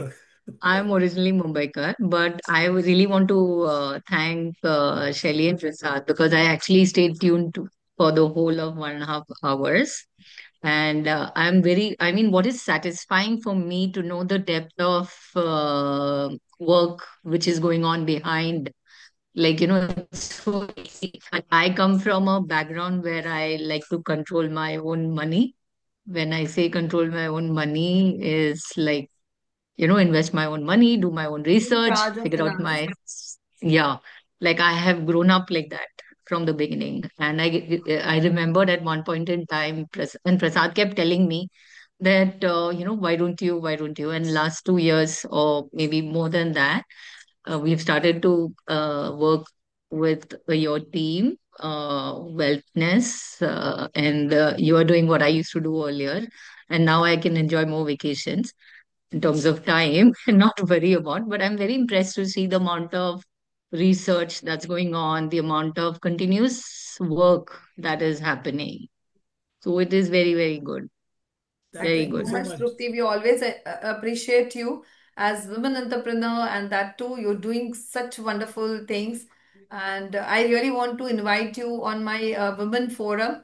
We have a group called Wellness Women Being, where I love to share insights, or invite such people who can be so insightful for all women. So yes, Trupti, I would want you to come on that platform and talk to our Sure. ladies. They are all wellness related ladies, so Yeah, all those for are sure. invested with us, plus my friends, and I'm sure your interaction would be very interesting for them and inspiring too. De- Definitely, definitely. And one more, Prasad, since you Yeah, mentioned that we were talking about real estate and any real estate fund start, but if it are there, I see globally there is a lot of investment that happens in real estate funds yeah. and private equity funds, but I'm not aware if there are local Indian real estate funds The which real are estate really funds popular are and people REITs have are gotten, also available in India, but they are they're not not that generating much invested. returns.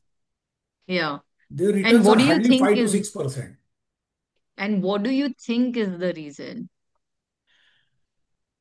Because basically, real estate in India itself, in metro cities, it is too costly. So Mhm. already in Mumbai, if you compare with other cities, global cities, the all metro cities are too costly. And now a second generation, new generation are in not in tune with But property that's the investments. global scenario. The Yeah, globally commercial or real estate as a physical real estates are doing so bad physically, right? yeah. Across globe. They are hardly, I mean, they are all in negative, be it US, be it UK, be it Asia.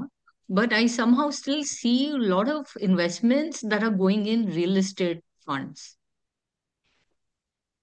Yeah, globally that is happening because if you see in Dubai also the lot of investments are done through this REIT. Yeah, right. Yeah. But unfortunately in India we are not getting appreciation. Maybe in last 20 years we got a good appreciation in real estate.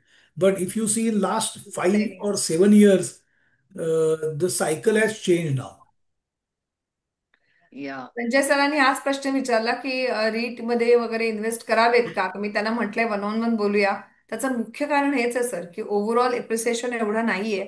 आणि आपल्याकडे जो real estate segment ज्या पद्धतीने त्या सेक्टरमध्ये काम होतंय, जरा थोडंसं त्याच्यात it's not very reliable steel. तर बोलूया आपण, मी तुमच्याशी याबद्दल वेगळं बोलते सर, पण not really advisable for now. Okay sir, And I think we when are is coming lot wellness, of last time. question, Sally, when is wellness going global? Oh wow, what a question. Soon, soon. You're mute. Prasad, you'll have to unmute. So that now depends upon second generation. That I have lived it to him. No, no, I'm sure everybody asks us this question. We'll definitely on it, but it's a huge task to deal with. And we are waiting our chartered accountant son joining us. So keep the fingers crossed. We'll definitely do that. Thanks a lot. Prior to Diwali, you have reminded us of it, and we are on it. Yes. Okay, thank you so much सगळ्यांनी एवढा वेळ दिलात. आणि I am really thankful to all of you for the great feedback too. या व्यतिरिक्तही काही प्रश्न असतील आपण जरूर वन ऑन वन घेऊया. आणि जर तुम्हाला कुणाला मला भेटायचं असेल, काही तुमचे काही वेगळे फिनान्शियल कन्सर्न असतील, तुमच्या कुठल्या रिलेटिव्हला काही असतील, तर you are part of wealthness family. Will definitely cater them the same level of services or quality of the services. Thank you so much. And let's end this webinar. Thank you so much and happy Diwali. Don't remember, this Diwali is top of Top Diwali. of Diwali. Bye bye.